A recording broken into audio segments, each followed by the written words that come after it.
Comment Macron aurait réalisé des faux en écriture lorsqu'il était ministre des Finances? Comment la France a été infiltrée par la Chine, le Qatar, l'Arabie Saoudite, le Canada, etc., etc. Comment les tentacules de l'ONU se sont infiltrés au sein de nos institutions, dont l'Assemblée nationale et le Sénat. À ces questions répondra Sylvie Charles, une citoyenne qui, avec sa centaine d'enquêteurs citoyens, ont mis à jour toutes les magouilles dont était victime la France. Vous êtes sur Géopolitique Profonde, générique.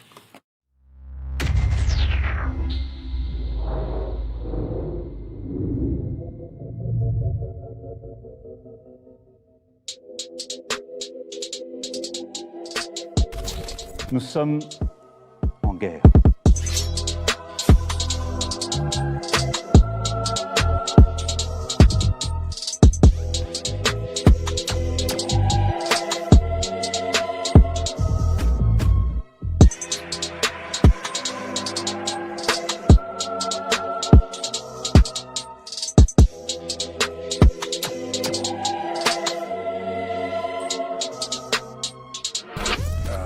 Il ne faut pas avoir peur.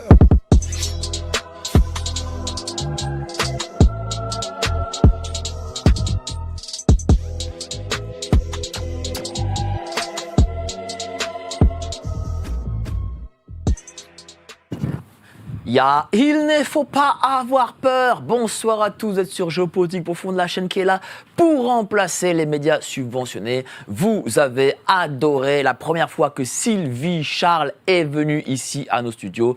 Nous avons battu des records d'audience parce que Sylvie aussi est venue avec nombre d'informations que moi-même ici sur le plateau, je ne connaissais pas. Et bien là, c'est le retour de notre amie Sylvie Charles. On va continuer à débusquer, parce que c'est aussi ça notre métier de journaliste.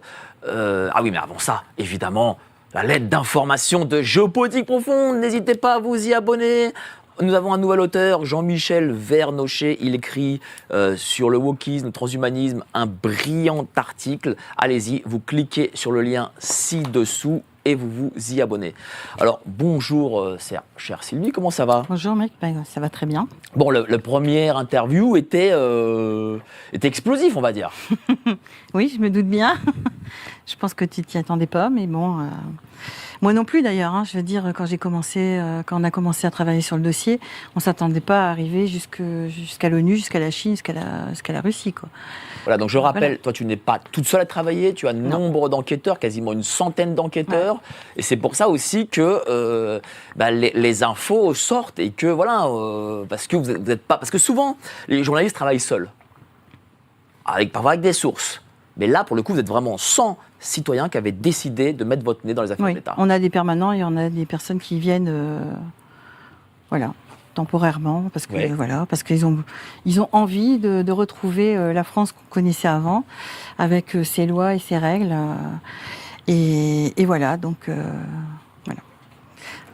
Alors il faut savoir aussi qu'on est divisé en deux groupes. Ouais. Il y a un groupe qui s'occupe de tout ce qui est banditisme, parce que c'est plus leur domaine, puisque c'est quand même... D'accord. Ils sont policiers et gendarmes. Et un deuxième groupe dont je fais partie, c'est là toutes les informations que je vous apporte, qui lui s'occupe de ce qui est institutionnel et financier. Alors tu es venu avec nombre de dossiers, nombre de preuves, enfin ce sur quoi tu as travaillé. Toujours des éléments factuels. Plein d'éléments factuels. Voilà. C'est tous les éléments qui sont à disposition de tout le monde. D'accord. C'est-à-dire que ces éléments, on les trouve publiquement. Et publiquement. D'accord. Voilà. Donc ce n'est pas, on lance pas des choses comme ça. On les trouve publiquement, mais il est évident que si on n'a pas le fil conducteur, on ne peut pas les trouver parce que c'est un puzzle en fait qui est réparti. Le puzzle est complètement démonté, il est complètement éclaté partout. Et si on n'a pas le fil conducteur, on ne sait pas le remettre en place. Alors on va commencer cet entretien, mais avant ça, nous avons notre ami journaliste qui est venu aussi avec tous ces éléments à lui. Marc Daoud, directeur de publication de Nexus. Comment tu vas, cher Marc? Salut cher Mike, ça va, toujours dans les dossiers. Sylvie m'a donné beaucoup de boulot. Elle a abattu un travail monumental avec son équipe. Et en fait, ce que j'ai échangé avec elle avant l'émission, c'est un énorme boulot pour se rendre compte et apercevoir tout l'écosystème mondialiste qui domine ce monde et dans lequel la France, malheureusement, est pris en étau. Et j'ai l'impression que la France est une pièce maîtresse à faire tomber pour les mondialistes. Oui, tout à fait. C'est très important, ça. C'est une vraie pièce maîtresse, ça c'est... Ah oui, c'est concret. C'est concret, puisque qu'on le veuille ou non, les politiques ne sont pas différents que les autres. Ils ont des règles à respecter.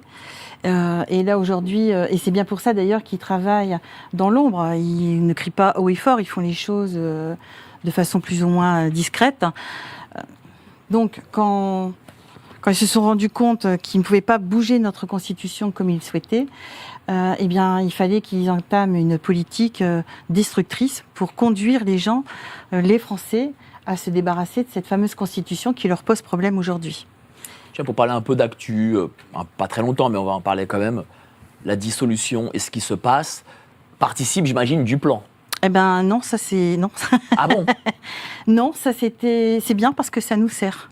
Ah d'accord, très bien. Alors comment ça peut nous Alors servir? ça nous sert parce que Emmanuel Macron a démontré au monde entier qu'il ne respectait pas la Constitution française. D'accord. Donc si beaucoup de Français ne connaissent pas la puissance de notre Constitution à l'étranger, ils la connaissent. Et donc du coup, ils ont les yeux rivés sur nous, ils attendent de voir ce qui va se passer, ce que la population va faire.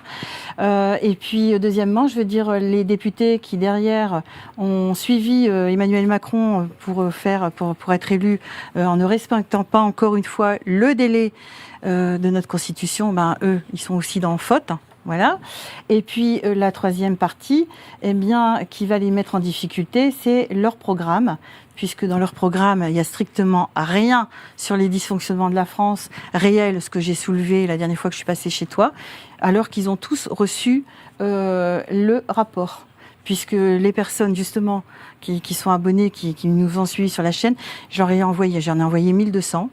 Je t'avoue que là, aujourd'hui, pour le reste, j'attends parce que on va faire un autre envoi beaucoup plus conséquent. Et donc, certains ont été portés directement le rapport à leur politique, sachant que nous, on l'avait déjà fait en mars 2024. Et on l'avait porté essentiellement là où normalement ça aurait dû bouger, au ministère de l'Intérieur. Et en particulier, le brigadier chef de Monchy, elle l'avait déjà transmis à Castaner, elle l'avait retransmis à Darmanin. Donc voilà.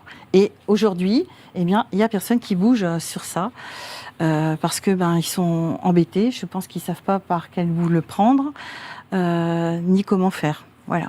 Alors, je te remercie, chère Sylvie. Il y a une première chose dont j'ai parlé en introduction, c'est que M. Macron, lorsqu'il a été ministre des Finances, aurait fait des faux en écriture. Oui, c'est comme ça qu'on peut l'appeler. C'est-à-dire, c'est sur vos recherches que vous avez faites, c'est ce que vous avez trouvé. Eh ben, en fait, comme on est parti au niveau financier et que dans la finance, il y a des structures, il y a des entreprises, il y a etc. Voilà. Et donc, nous, on est parti sur le problème de GRDF et d'EDF. D'accord.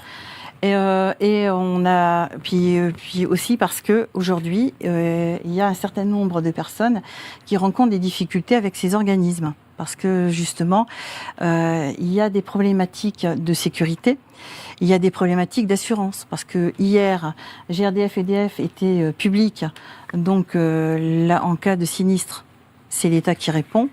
Là, aujourd'hui, on est face à des structures qui sont privées, donc ils ont l'obligation normalement d'être assurés.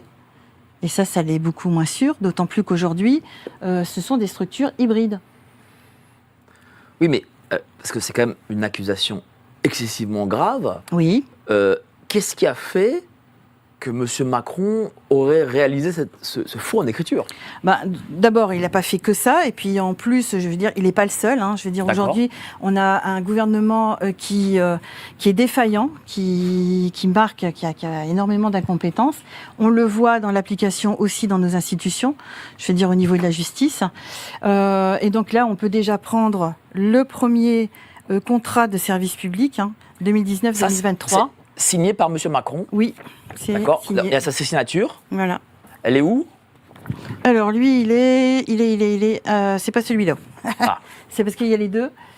Lui, il est ici. Très bien. Là. Voilà. Il est donc au milieu. Voilà. Donc il y a lui. Donc là, il était ministre de l'économie, de l'industrie, du numérique. Il y a Ségolène Royal qui a signé aussi, le ministre de l'écologie et du développement durable. D'accord. Et il y a Sandra Laguna, directeur général de GRDF. Et qu'est-ce qui te fait dire en lisant ce contrat, c'est un contrat, oui, qu'il s'agit d'un faux en écriture? Eh bien, tout simplement parce qu'un contrat de service public, ça ne fait pas 19 pages. Ça fait combien d'habitude? D'accord. En plus, ici, dans ce contrat, il est marqué GRDF s'engage, GRDF s'engage, GRDF s'engage. Oui. Et si GRDF ne respecte pas le contrat, qu'arrive-t-il? Eh bien, il n'y a rien. Voilà. Donc, il n'y a rien. Là, avec ce contrat, on n'a aucune idée de combien nous coûte cette mission publique. On n'a pas le détail, on n'a pas les compétences, on n'a rien du tout. Donc ça, c'est pas gênant tant qu'on n'a pas de soucis. Mais imaginons qu'il y a une intervention sur un réseau, comme ça s'est passé à Paris, à Quiberon. D'ailleurs, je crois qu'à Quiberon, ils sont toujours... Il y a eu à Paris, rue de Trévise, et malheureusement, une des victimes, Inès, n'a toujours pas été indemnisée. Elle ne le sera pas, puisqu'il y a un vide juridique, il n'y a pas de mission publique. Ça, c'est pas un contrat de mission publique. Donc, au niveau de la justice... C'est un contrat de quoi? Ça, c'est un contrat d'engagement. D'accord. Voilà, c'est un contrat d'engagement, ni plus ni moins. Et donc, moi, j'avais téléphoné à un sénateur, je crois que c'était M. Charon, j'ai eu son assistant. M. Pierre Charon. Pierre Charon. Son assistant m'a dit, mais Madame Charles, c'est le contrat qui est présenté à Sciences Po. Eh ben, j'ai dit Sciences Po, il faudrait peut-être qu'il revoie sa copie, parce que non, un contrat de marché, un contrat de service public, c'est comme un contrat de marché public. Il y a des tas de choses qu'on doit mettre dedans, les moyens qu'on demande, qu'on exige, les prestations, les obligations de garantir. Normalement, alors en plus, que ce soit l'EDF, parce que c'est pareil pour EDF, le contrat il fait 48 pages, mais c'est pareil, il n'y a rien. En plus, mais quel est le but de faire ça pour eux? Qu'est-ce qui se passe derrière, en fait? Parce que si... Alors, le deuxième, c'est pareil, parce qu'en plus, ils sont faits sur des périodes courtes. Là, c'était 2015-2018. Oui. Et donc là, c'est 2019-2023. D'accord. Voilà. Et c'est pareil. Et là, c'est Elisabeth Borne qui a signé, Bruno Le Maire et Édouard Sauvage. Voilà. Donc, c'est pareil. Le but, c'est qu'aujourd'hui, on est face à des politiques qui ne sont pas là pour gouverner la France, ils ne sont pas là pour gouverner le citoyen, ils sont là pour répondre à leur mondialisation qu'ils sont en train de mettre en place depuis quelques années, qu'ils ont mis en place progressivement, et puis là, ils ont pris des engagements vis-à-vis de privés, d'extérieur, et il faut qu'ils y répondent. Donc ils sont, voilà, c'est ce qui est en train de se faire tout doucement, puisque si on part alors, c'est en train de se faire.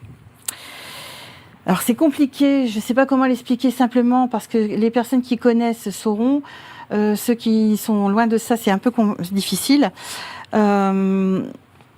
Normalement, si on prend l'EDF et GRDF, ce sont des produits, ce sont des institutions qui avaient été nationalisées juste après le régime de Vichy, pour plusieurs raisons. Tout d'abord, pour garantir aux Français de pouvoir avoir de l'électricité et du gaz. Et puis, une deuxième, pour une question de sécurité.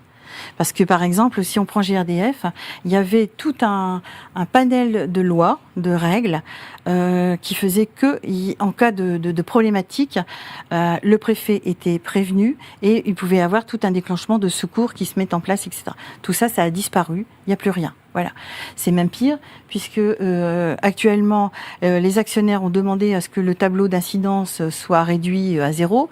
Donc aujourd'hui, on assiste à des interventions de GRDF qui sont déclarées ni à GRDF, ni aux mairies, ni à personne. Voilà.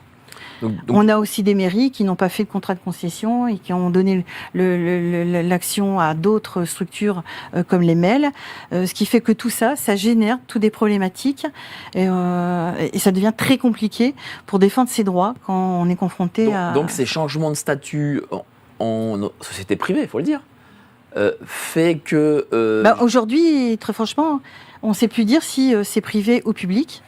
Puisque si tu prends GRDF ou si tu prends EDF, aujourd'hui, ce sont des sociétés anonymes. Mais semi-publiques parce que l'actionnaire, c'est l'État. D'accord.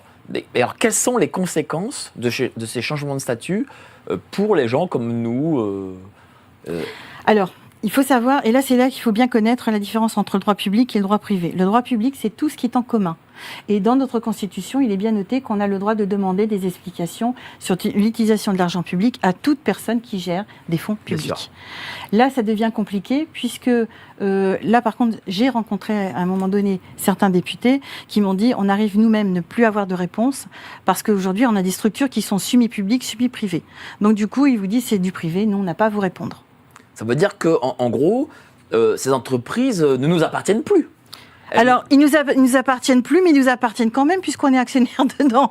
Oui, mais actionnaire, lorsqu'on change un statut, qu'on passe de public à privé, même si on est actionnaire à 100%, à terme, au vu de l'endettement de ce pays, j'imagine que l'objectif est de vendre petit à petit toutes les parts. Eh ben, c'est ça le danger en fait. Et d'ailleurs, c'est ce qui a été reproché, puisque quand ils ont vendu GRDF, soi-disant que la France devait rester majoritaire au niveau actionnaire, et aujourd'hui, elle l'est plus. Je crois que maintenant, elle a plus que 22 ou 23%, je crois, des actions GRDF. Qu'est-ce que ça veut dire ? Ça veut dire qu'en fait, au niveau de l'énergie, tout ce que les Français ont investi par leurs impôts, que ce soit pour les centrales nucléaires, je rappelle toute l'époque gaulliste, Pompidou, tout ça, va faire que ça appartiendra à terme à l'étranger.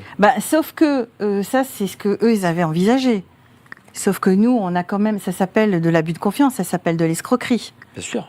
Donc, je veux dire, à nous, aujourd'hui Français, de reprendre la main sur notre pays et de demander et de régler ses comptes. Je veux dire. Oui, mais le problème, c'est que les gens qui nous regardent, j'imagine qu'ils ne le savaient pas. J'imagine que la majorité des Français ne le savent pas. Eh ben non, c'est bien pour ça que je le dis. Ah oui, c'est sûr, c'est toi qui fais ces émissions. Voilà, et je vais même vous dire qu'on est quand même face à des personnes qui sont vraiment des escrocs, je peux le dire.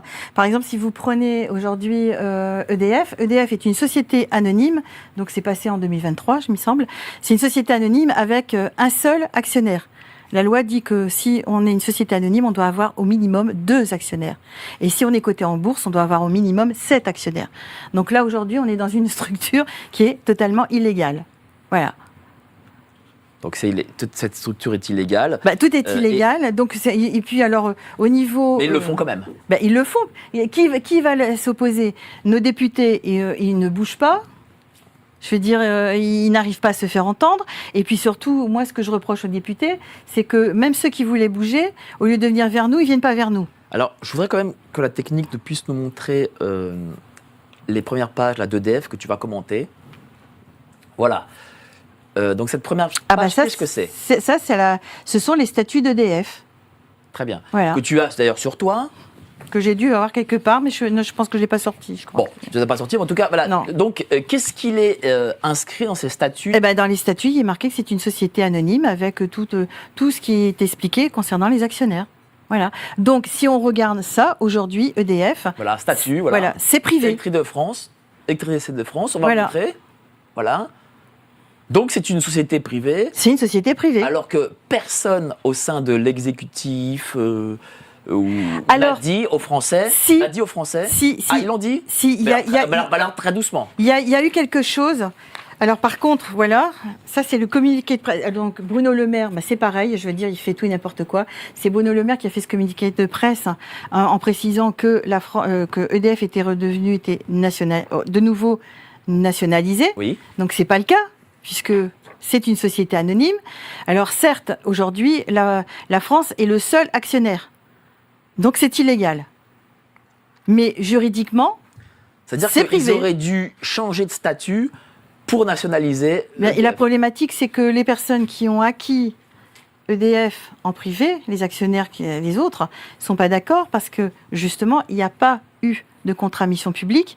Ils ont fait des transformations et qui sont incapables de revenir en arrière en disant nous, on va vous recéder que la part mission publique. Ben, ils ne peuvent pas puisqu'il n'y en a pas de trace. Et on sait que c'est excessivement important parce que les Allemands veulent couler le nucléaire français, les Américains aussi, enfin la terre entière veut couler le nucléaire français, et là on fait tout en fait pour le couler, quoi.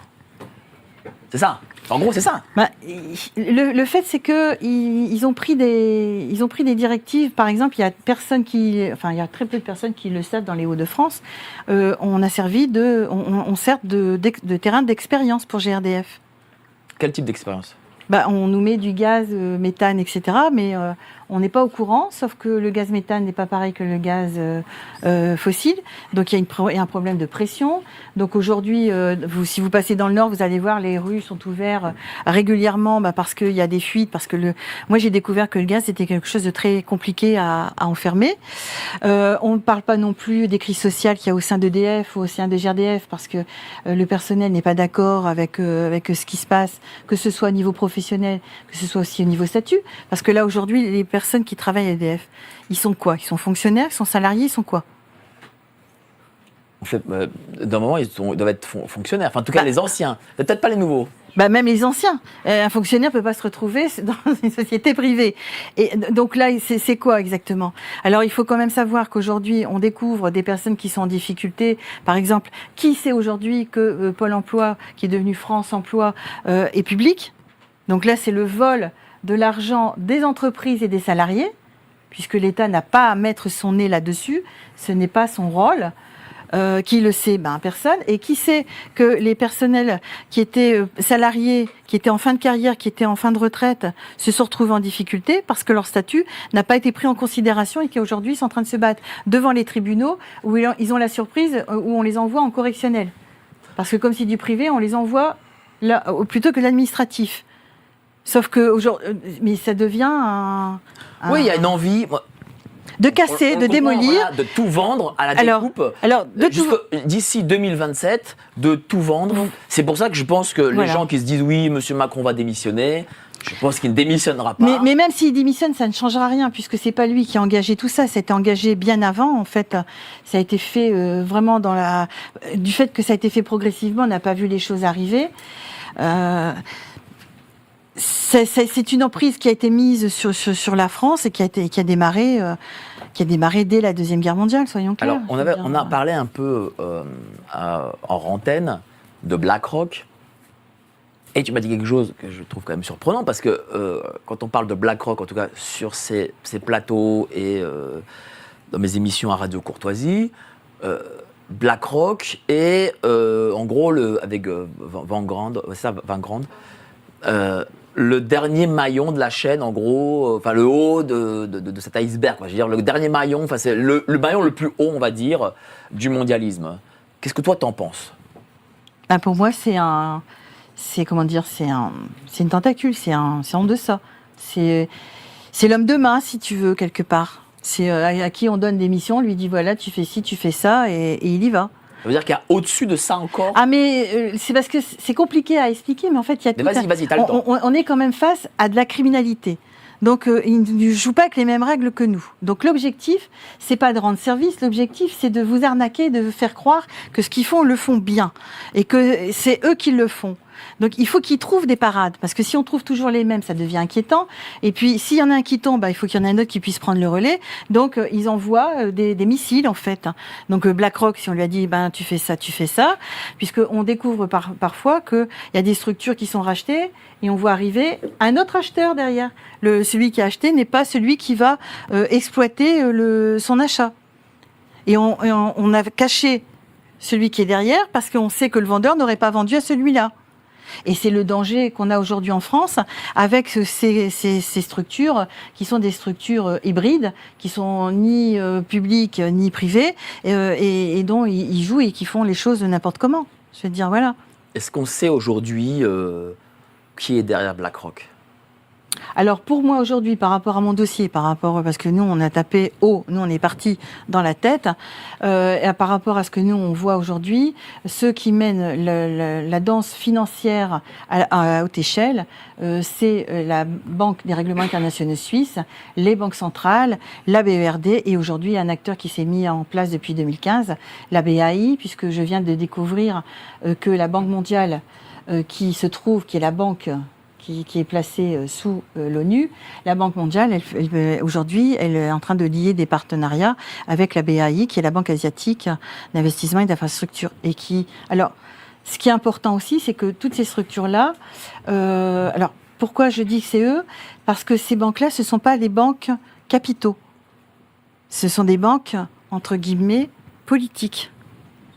Donc c'est eux qui font le courant, la montée du taux, les marchés. C'est eux qui gèrent tout ça. C'est eux qui ont les cartes en main. D'ailleurs, on l'a vu avec les emprunts toxiques. Je veux dire, parce que oui, la BNS, la Banque suisse, elle siège aussi à la BRI. Et c'est elle qui avait bloqué son taux. Elle a bloqué son taux et d'un seul coup, elle a relâché le taux en même temps que de l'autre côté, la Banque centrale avait relâché le taux aussi des emprunts immobiliers.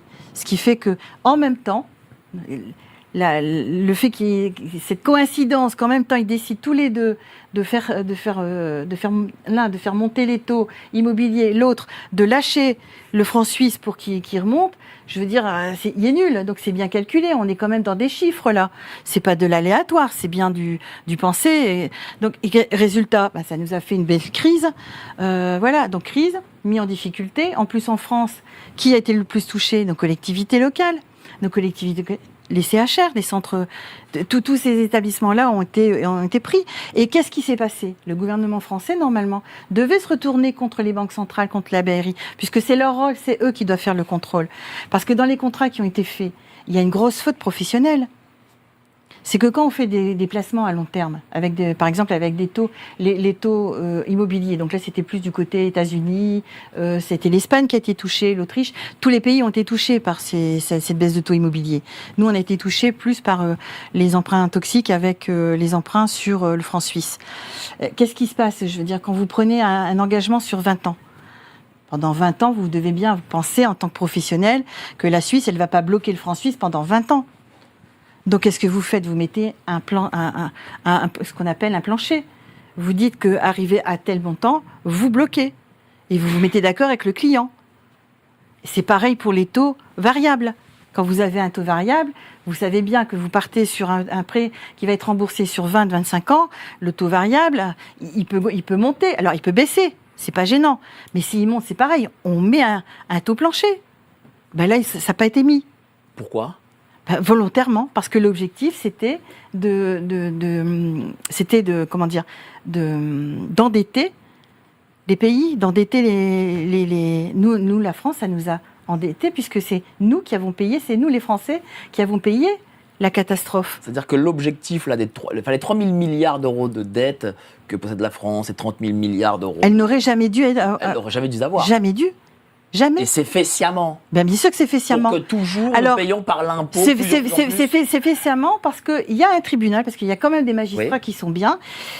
Parce qu'en fait, ce qu'ils ont fait pour pouvoir aider les collectivités qui avaient fait ces emprunts toxiques, pour les aider, ils ont fait un appel, ils ont mis en place un fonds de mondialisation. Mais ils ont appliqué la méthode à l'américaine, c'est-à-dire qu'ils ont demandé aux collectivités, vous pouvez accéder au fonds de mutualisation, qu'à condition que vous nous signez un papier comme quoi vous ne poursuivez pas, un papier de confidentialité. Donc il y a des collectivités qui l'ont fait, mais ils ont quand même déposé plainte, puisque en France, nous, on ne fonctionne pas comme aux États-Unis, on n'a pas le droit de se faire justice soi-même. Il y a eu une faute, et la faute, elle doit être prise en considération, elle doit être indemnisée.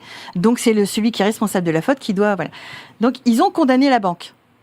La banque a contacté l'État et l'État, dans la nuit, elle a sorti un décret en disant qu'elle mettait sous protection les contrats qui ont été rédigés, etc., pour ce dossier-là. Donc ça a été rejeté. Et je regarde quand même, je réfléchis un peu, puis je me dis quand même que le plan est bien ficelé. il y a eu la réforme sur l'impôt sur le revenu de prise à la source.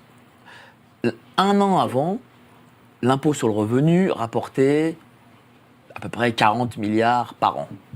Je sais les chiffres 2016. Parce que je crois que l'impôt à la source a été vraiment validé en 2017. Voilà. Et donc, un an avant, c'est 40 milliards.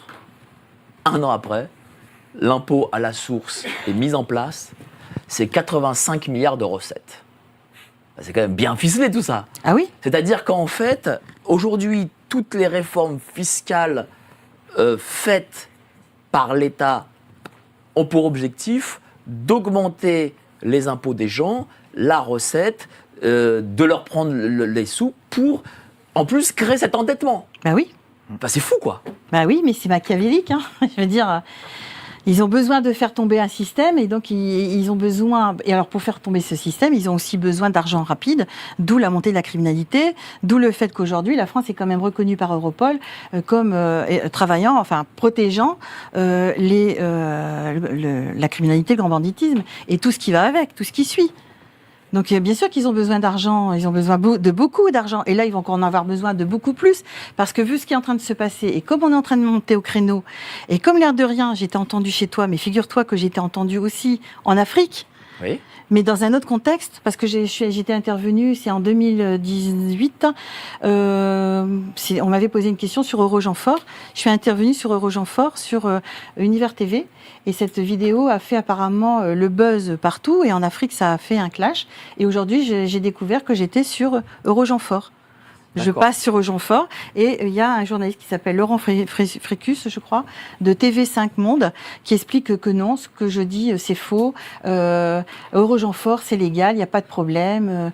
Il y a, Dis-moi ce que c'est un peu Eurogenfort. Alors Eurogenfort, c'est cette armée qui est l'ancêtre, enfin qui est la nouvelle appellation des armées Gladio, qui a été mis dans nos comptes en 2010 par Alliot-Marie. Donc c'est pas à l'initiative d'Alliot-Marie, c'est que ces armées existaient, sauf que ces armées étaient financées par des contributions volontaires. Ils ont perdu des contributeurs, certainement certains se sont rendus compte que ce qu'on leur disait, parce qu'ils se mentent entre eux, hein, ça on l'a vu aussi, c'est bien pour nous ça aussi. Ils se sont retirés, donc ils ont fait rentrer cette armée dans nos comptes. Ils ont fait un décret, sauf que cette armée, c'est une armée qui n'est pas conventionnelle, qui n'est pas soumise à traité et qui ne fait pas partie de l'Union européenne. Donc Eurogenfort, c'est pour prêter à confusion. Et ça a été mis en place avec 5 pays qui sont l'Italie, l'Espagne, le Portugal et les Pays-Bas. Donc voilà, donc on a cette armée qui est rentrée là-dedans. C'est une gendarmerie, certes. Par exemple, on a découvert, justement, si on va sur Eurogenfort, on a découvert que il y avait 2 conseillers et une équipe d'Eurogenfort qui étaient présents le 21 juillet 2023 en Ukraine. C'est fou. Mais voilà, et c'est pour ça que l'ONU, elle fait. Alors c'est pour ça que nous, quand on est rentré, alors le fait, c'est que quand on tire sur un point. Comme là, quand on a tiré sur Eurogenfort, déjà on a tiré sur le financement, parce qu'il y a du financement. En plus, le siège se trouve en Italie. Hein. Les locaux sont gentiment prêtés par le gouvernement italien. Donc, ils ne peuvent pas non plus l'ignorer. Voilà. Ils ont du matériel dernier cri. Hein. Donc, moi, j'avais donc donné tous les éléments. J'avais donné l'extrait de l'Assemblée nationale, etc. Donc, tout est bien dit. Et là, ils sont en train de dire le contraire. Et puis, alors, à la fin, tu as le journaliste qui pose la question. Oui, il dit, c'est qui, Madame Charles? Sylvie Charles, c'est qui? Et l'autre, il lui répond, eh ben, on ne sait pas trop. Voilà.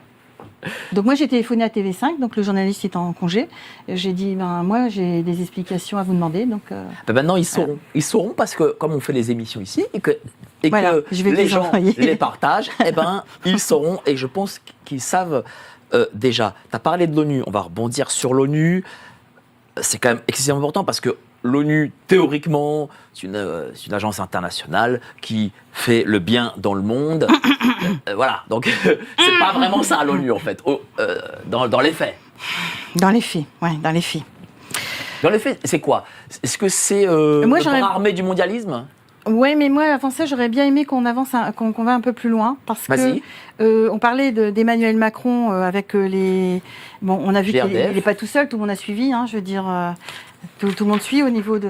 Mais il y a aussi la loi du 6 août 2015 pour la croissance, l'activité et l'égalité des chances qui avait été mise en place par le 49.3. D'accord. Et qui avait enlevé la réglementation d'un certain nombre de professions. Alors, est-ce qu'il est possible de le montrer? C'est quelque chose qu'on a. Oui, ça vous devez l'avoir. Voilà. Donc, si Je c'est sais possible de plus où j'ai montrer, mis. mais de toute façon, on va montrer. Et donc, qu'est-ce que ça signifie? Bon, de toute façon, voilà, tu l'as là. Voilà, c'est ça. Voilà. Voilà. La loi du 6 Alors, 2015. déjà, je vous rappelle que Macron était ministre de l'économie. Sauf que les notaires, les huissiers, les avocats dépendent du ministère de la Justice. Donc, j'ai pas bien compris ce que Macron est venu faire là. Donc, lui, il a fait une déréglementation, c'est-à-dire, on n'a plus il n'y a plus de charges à acheter. Vous vous installez où vous voulez. Alors, c'est pas vrai parce que vous pouvez. Il y a des endroits où vous pouvez vous installer où vous voulez, mais il y a des endroits où vous ne pouvez pas. Donc déjà, pourquoi? On ne sait pas. Voilà. Apparemment, j'ai appris que depuis maintenant 4-5 ans, c'est plus appliqué, parce que les notaires, bien sûr, sont montés au créneau. Alors, c'est très surprenant qu'il ait pris cette décision, parce que je ne vois pas ce que ça va apporter dans la croissance de l'activité. Donc, ils veulent des jeunes, ils veulent des femmes. Donc, on sait pourquoi ils veulent des jeunes, parce que les jeunes n'ont pas la formation, ils n'ont pas le recul, ils n'ont pas les compétences. Ils prennent des femmes qui ne sont pas forcément mieux formées non plus, d'accord ? En tout cas, ils ne prennent pas les plus intelligentes, apparemment. Donc voilà. Et donc, à l'époque où il fait ça, il y a une montée, parce qu'on a des problèmes avec des notaires qui sont peu scrupuleux. Donc, il y a une montée de corruption parmi le notariat, ce qui fait que les notaires qui sont sérieux, eux, ils sont mis sur le côté, on ne veut pas les entendre. Et par contre, les autres, voilà. Et on sait maintenant pourquoi, puisque derrière, on a découvert qu'il a été mis en place l'association du notariat qui est rattachée justement dans les tentacules de l'ONU. Et là, si on va un peu plus haut, on se rend compte que tous les organismes comme l'ONU, la BRD, la BAI, les banques centrales, tous ces organismes-là ont un statut particulier. Lequel? Alors c'est un mot que j'ai du mal à dire. Ils sont dans un contexte d'extraterritorialité, puisqu'ils n'ont pas à répondre par rapport aux lois des États où ils sont. C'est-à-dire que voilà, l'ONU est au-dessus de l'État français, par exemple. Oui, elle est au-dessus de tous les États. Voilà, donc ils font ce qu'ils veulent. On a découvert, comme dans la BERD, etc., où les salariés, les fonctionnaires, alors moi je ne sais plus si c'est des fonctionnaires ou des salariés, ne payent pas d'impôts dans les pays où ils se trouvent. Tout ce qui est social, etc., c'est les structures qui leur proposent, qui font des partenariats qui leur proposent. Donc je me suis dit, mais comment ils font pour gérer les conflits? Parce que quand on a X personnel, on a des difficultés, d'accord? Eh bien, on découvre qu'ils ont leurs propres tribunaux. Donc, ils fonctionnent en interne. Voilà.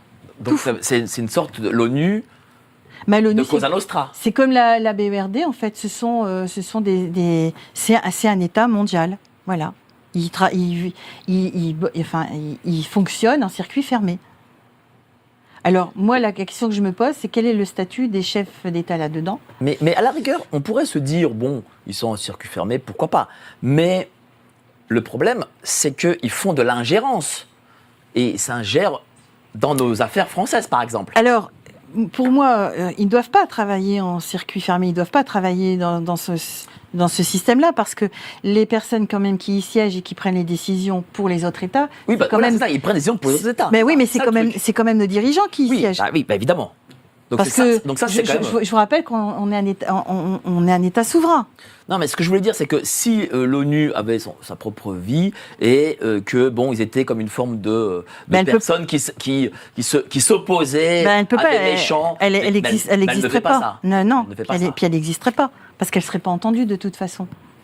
Puisque là aujourd'hui, la problématique qu'on a, c'est pas les populations, c'est pas le peuple qui pose problème, c'est nos dirigeants. Parce qu'on est face à des personnes qui veulent nous replonger dans le passé, ils veulent nous replonger sous la gouvernance d'une seule personne qui va décider pour nous, parce que soi-disant que nous, on n'est pas capable de savoir ce qu'on a besoin.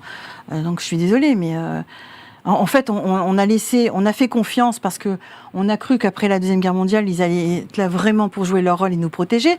Et d'ailleurs, on retrouve les mêmes communications de ce genre. C'est-à-dire le même bluff, il y a rien derrière, c'est mensonges et compagnie.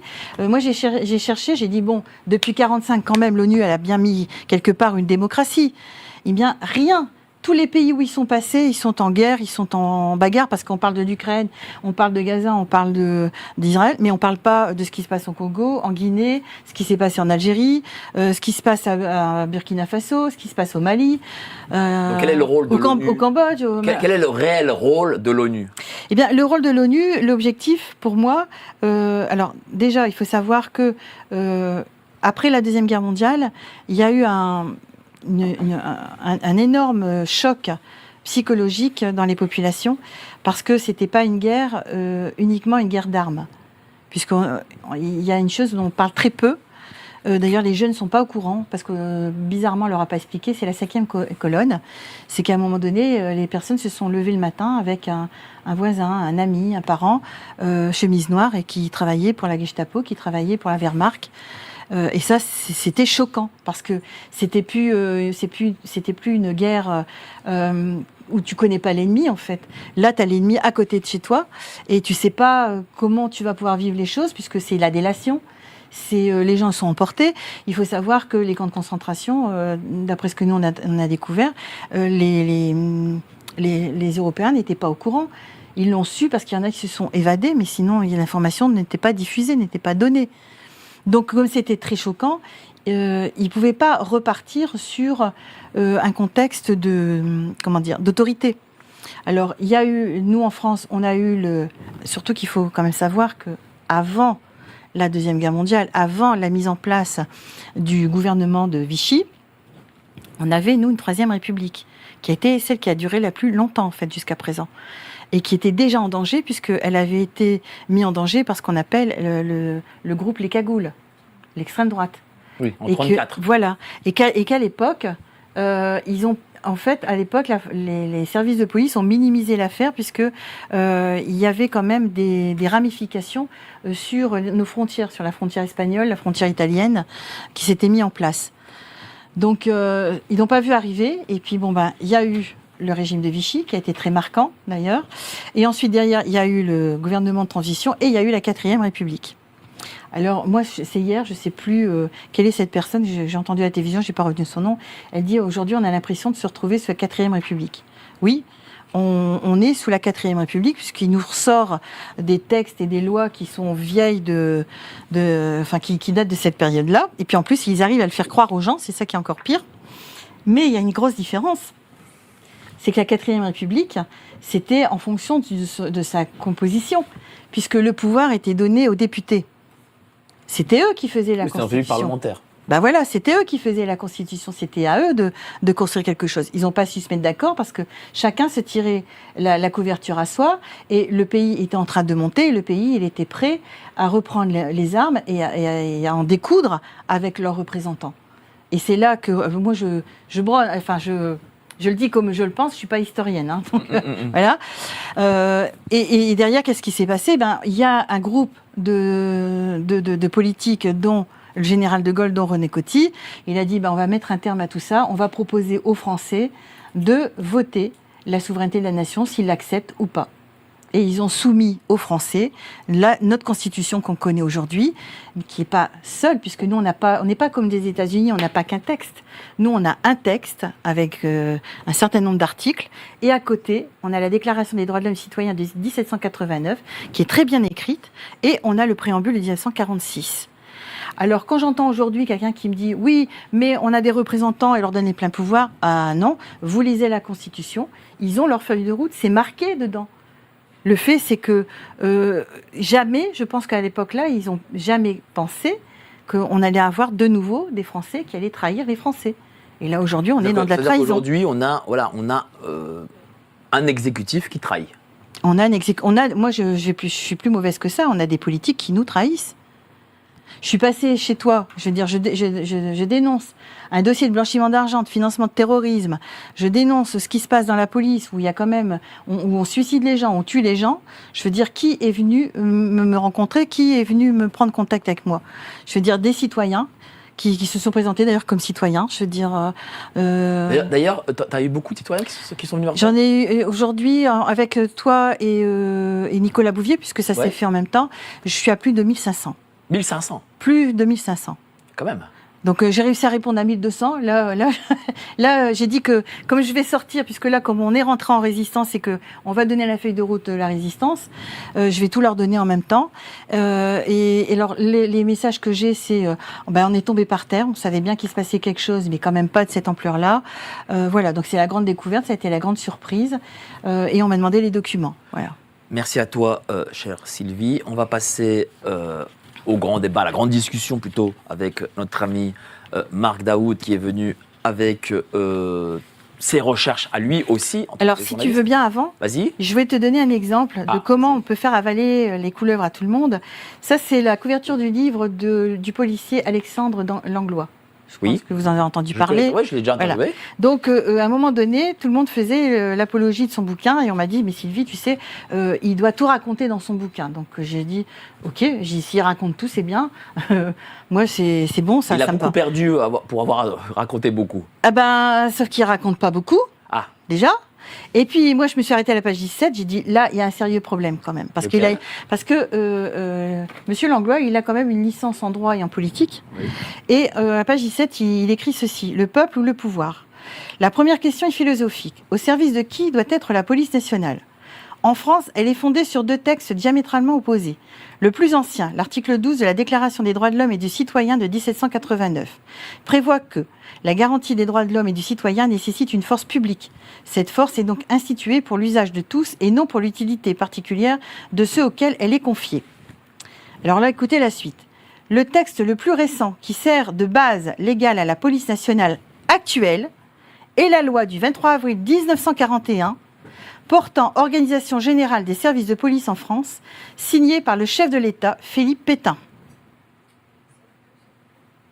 Je veux dire, est-ce qu'il est au courant que Philippe Pétain on lui a retiré la nationalité et que Philippe Pétain, c'était le régime de Vichy et que les lois du régime de Vichy n'ont plus cours? Mais visiblement, elles l'ont encore. Ils ont remises. Ils ont remis donc du coup des lois de Vichy pour gérer la police. Oui, puisque aujourd'hui, la police, elle doit se référer à la garantie des droits de l'homme. C'est l'article 12 de la Déclaration des droits de l'homme de 1789. Sauf qu'eux, ils sont repartis sur 1941 parce que du coup, ils mettent en place des milices, puisque je vous rappelle que derrière, ils ont mis le SNAPS qui est infiltré aujourd'hui dans la police, et Orogenfort qui est aussi infiltré dans la gendarmerie. C'est une sacrée info, ça, pour le coup. Oui, et alors tout le monde a parlé de ce bouquin, et puis du coup, moi, je l'ai mis dans les courriers, du coup, maintenant, on n'en parle plus. Mais je dis, mais punaise, ils lisent pas ou quoi? En tout cas, moi, ce sera un grand plaisir que je te mettrai en relation avec Alexandre Langlois. Mais je connais, j'étais en contact avec lui. D'accord, et qu'est-ce que vous êtes c'est pour ça qu'il m'a déçu, parce que moi, Et qu'est-ce qu'il a répondu? Mais bon, c'est quelque chose de factuel qu'il dit. Ah, sur ça, non, je ne l'ai pas contacté. D'accord. Mais sur le SNAPS et tout ça, il était au courant de tout, puisqu'il était syndicaliste. On avait dit, si tu montes au créneau, vas-y. Et il n'y a pas été. Voilà. Bon. Mais voilà le genre d'informations qu'on donne, et ça passe. Et personne ne dénonce rien.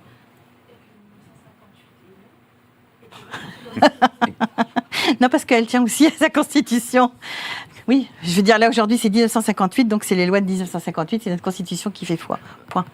Merci à toi, chère Sylvie. Alors, mais justement... vas-y. Oui, parce que... je mette au moins ma petite transition. Oui, mais tu sais, comme j'ai beaucoup de choses à la tête, il faut que ça suive son cours. En fait, c'est important, parce que là, aujourd'hui, ce qu'ils sont en train de mettre ici en place, là, c'est des choses que tu aurais pu voir avant 1958. Parce qu'avant 1958, le citoyen n'avait pas son mot. Et puis, la 4ème République était une 4e République proche de l'Amérique. Oui, en plus. Donc c'était réalisable, c'était faisable. Mais là, aujourd'hui, avec notre Constitution, ça ne l'est pas, ils ont des comptes à nous rendre. Et ils ne veulent pas nous en rendre, mais il va falloir qu'ils nous en rendent. Voilà. Bon, je peux faire oui, maintenant tu peux y aller. Voilà. Merci, Sylvie. On va passer à la grande discussion avec Marc Daoud. Mais avant ça, les petites annonces. Envie de lire un magazine rentable ? c'est-à-dire s'informer avec des spécialistes sur les sujets qu'on aime, mais aussi protéger ses finances et sa vie privée. Comment ? En appliquant nos stratégies financières. L'objectif ? Surperformer face à l'inflation. La lettre confidentielle, la seule lecture rentable. Merci à vous d'être aussi nombreux. Rien que sur YouTube, 2800 personnes en même temps. Continuez à venir, en tout 5200 avec les X. Continuez à venir, à partager. Il y a la première émission avait des infos dingues. Là encore d'autres informations. Donc allez-y. Moi-même, j'apprends. Je suis en train d'apprendre en plein plateau, quoi. Voilà. Donc allez-y. Partagez à fond. N'oubliez pas aussi de vous abonner à la lettre d'information de Géopolitique Profonde. Vous cliquez sur le lien ci-dessous, sous la description. Des articles, de la vraie information aussi. Nous, on fait que de la vraie information. Voilà, on est comme ça. Donc dis-moi, cher Marc, tu as écouté l'entretien avec notre amie Sylvie. Qu'est-ce que tu en as pensé ? Avec grande attention, comme toi, j'écoute comme j'imagine tous les spectateurs actuellement. J'avais été en lien aussi avec Sylvie ces précédents jours et j'ai pu un peu creuser.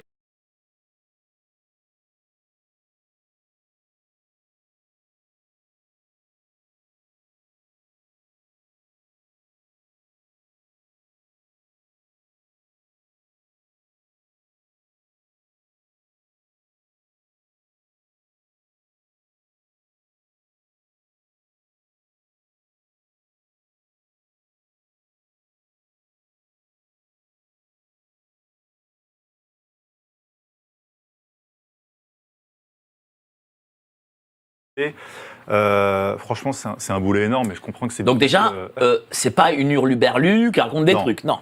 Toi, en tant que journaliste, tu vois que là, on dénoue des fils. Ouais, on dénoue des fils, et en fait, ce qu'a fait Sylvie, c'est qu'elle a dénoué plein de fils que plein de gens, citoyens, journalistes, ont essayé de démêler dans leur coin, indépendamment ces dernières années, ces dernières décennies, mais sans forcément faire de lien entre tout ça.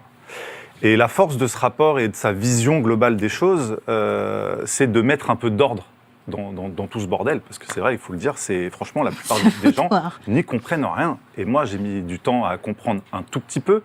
Je suis encore très loin d'avoir la vue d'ensemble qu'elle a. Et d'ailleurs, je lui proposais, en dehors du plateau tout à l'heure, j'espère qu'on va pouvoir bosser encore sur ce sujet avec elle et qu'on pourra publier des dossiers dans Nexus. J'aimerais faire une infographie de tout ce qu'elle nous raconte, parce que ce qu'elle raconte est sourcé, parce que ça explique énormément de choses par rapport à tout cet écosystème du mondialisme qui n'est pas du tout homogène. C'est qu'en plus, derrière, il y a des rapports de force. On est sur un jeu de plateau. En fait, il faut comprendre que le monde tel qu'on nous l'apprend depuis qu'on est gamin, bon, c'est un récit, c'est un narratif pour occuper les citoyens et les laisser vaquer à leurs occupations. Pendant ce temps-là, il y a un jeu de plateau qui s'opère et sur lequel beaucoup de forces sont en présence dans l'opacité la plus importante possible pour s'accaparer quoi finalement ? C'est quoi l'objectif final ? C'est une gouvernance mondiale. Les uns, les autres essayent d'installer leurs standards, d'installer leurs forces, d'installer leur impérialisme pour essayer d'arriver à ce qu'aucun empire n'a réussi à faire, pour l'instant, un empire mondial. Alors les États-Unis ont réussi quelques décennies, mais on voit que c'est très fragile et on arrive à la fin de leur empire. Justement, toi tu es journaliste professionnel. Tu es directeur de publication d'un magazine papier. Tu as enquêté, ça fait des années que tu enquêtes sur ces sujets. Qu'est-ce que tu as fini par comprendre grâce à Sylvie Charles que peut-être tu ne comprenais pas avant ? Alors, ce que j'ai fini par comprendre, je suis encore en train de commencer à comprendre, parce que franchement, Sylvie a mis la barre très haute, le rapport fait plusieurs centaines de pages. Moi, j'ai pris par-ci, par-là quelques affaires qui recoupent le boulot que je fais depuis 10-15 ans à Nexus et qui recoupent énormément de choses qu'on a déjà soulevées. Mais ce que je comprends, c'est qu'il y a plein d'institutions dont on ne connaît pas encore très bien, nous les citoyens et les journalistes, le fonctionnement. Je pense à la BRI, la BAII, voilà, dont elle a parlé, la BERD. Ça, je vous assure qu'on va essayer de vous produire quelque chose de digeste, parce que Sylvie, vraiment, elle a fait un boulot académique incroyable. Maintenant, il faut le digérer. Mais ce que je comprends, c'est que toutes ces institutions qui n'ont l'air de rien, On parle de BlackRock, on parle de Vanguard. Ça c'est les façades. C'est sûr que ces organismes-là privés jouent un rôle énorme. Il n'y a pas à dire. Mais par contre, derrière, il y a des choses très opaques et très floues et dont on va dire qu'il y a très peu d'intérêt d'aller fouiller. La BRI, c'est-à-dire etc. que si tu le fais tomber, il y en a une autre qui repousse derrière. Exactement. Mais par contre, de comprendre comment elles s'articulent entre elles. Comment elles blanchissent l'argent. Ça, c'est intéressant. Qui sont les personnages qui gravitent dedans et en dehors? Et comment le turnover s'opère entre le public et le privé avec ces institutions, les banques centrales? Et comment finalement la machine mondialiste peut continuer de prospérer là-dessus. C'est ça qui est passionnant. Et moi, ça m'a rappelé tout de suite l'affaire Clearstream, ce que Denis Robert a essayé à l'époque ce sur quoi il a essayé de nous alerter et qui est très très vite passé à la trappe avec l'affaire Clearstream 2. D'ailleurs, c'était à dessein. Et après, derrière, les gens n'ont toujours pas compris à quoi servait Clearstream. Mais finalement, toutes ces boîtes de compensation, mais en fait finalement de blanchiment, ont un rôle à jouer. Et on voit très bien, moi, ce qui m'intéresse, c'est tout ce qui est fait pour nous maintenir hors de portée de compréhension. Et c'est là où les médias jouent un rôle énorme. Parce que finalement, si le citoyen comprend, tout ça, ça tombe très très vite. Par contre, il faut essayer de rendre le tout compliqué, indigeste et loin du regard.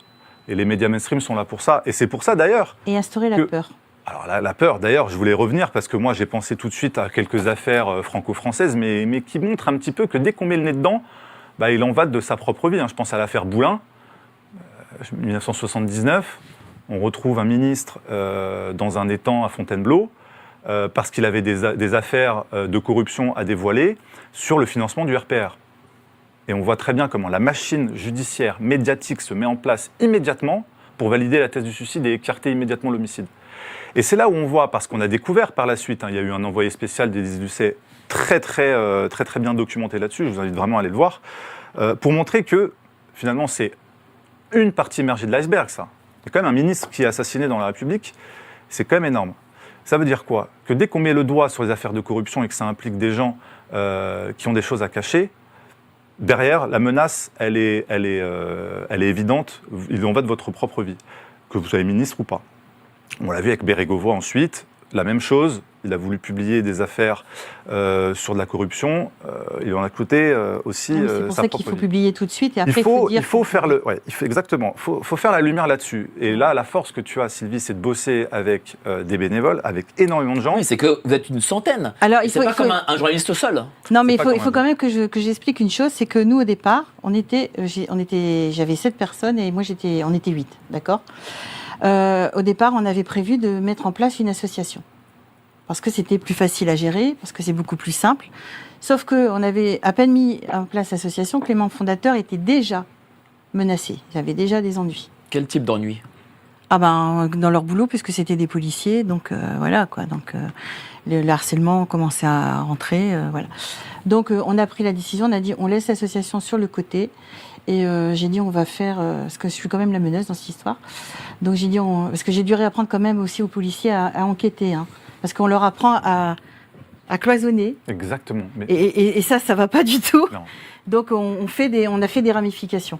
Donc là j'ai dit c'est clair, on va faire l'inverse de ce qu'ils font, c'est-à-dire que nous on va travailler aussi, mais on va travailler dans l'anonymat. Donc moi c'était pas la peine que je me mette dans l'anonymat puisque moi j'avais l'assassinat de mon père, j'étais déjà en bagarre. Je m'opposais à ce qu'on voulait me contraindre de faire. Donc, dans tous les cas, j'ai dit, pour passer à la trappe, j'ai dit, autant on se battre jusqu'au bout. Donc, j'ai dit, OK, je porte sur mes épaules. Donc, je porte sur mes épaules et puis voilà, et on a lancé le bazar. Et de fil en aiguille, là, parce qu'au début, croyez-moi que c'était pas... on se regardait tous de travers, on était tous à voir s'il n'y avait pas quelque chose caché dans le dos, quand même. Et puis après, ça s'est étendu, de bouche à oreille, ça s'est ramifié. C'est ça la force de ce boulot, c'est que derrière, ils peuvent menacer une ou plusieurs personnes, ils ne peuvent pas menacer tout le monde, déjà, ils peuvent pas menacer les médias. Et puis ils ne savent pas qui. En plus, et tant mieux. Et le rapport que tu as produit, le premier rapport, parce que tu m'as dit qu'il y aurait des suites, mais en tout cas, il est sur le site, nous on l'a publié sur le site de Nexus, on peut le retrouver actuellement sur nexus.fr. Oui, et puis les informations que moi je ne trouvais pas les réponses, par exemple au niveau de Rochefort, je ne trouvais pas la réponse parce que tout le monde me disait que c'était l'Union européenne. parce que personne ne se serait imaginé que c'était nous et en France qui l'avons.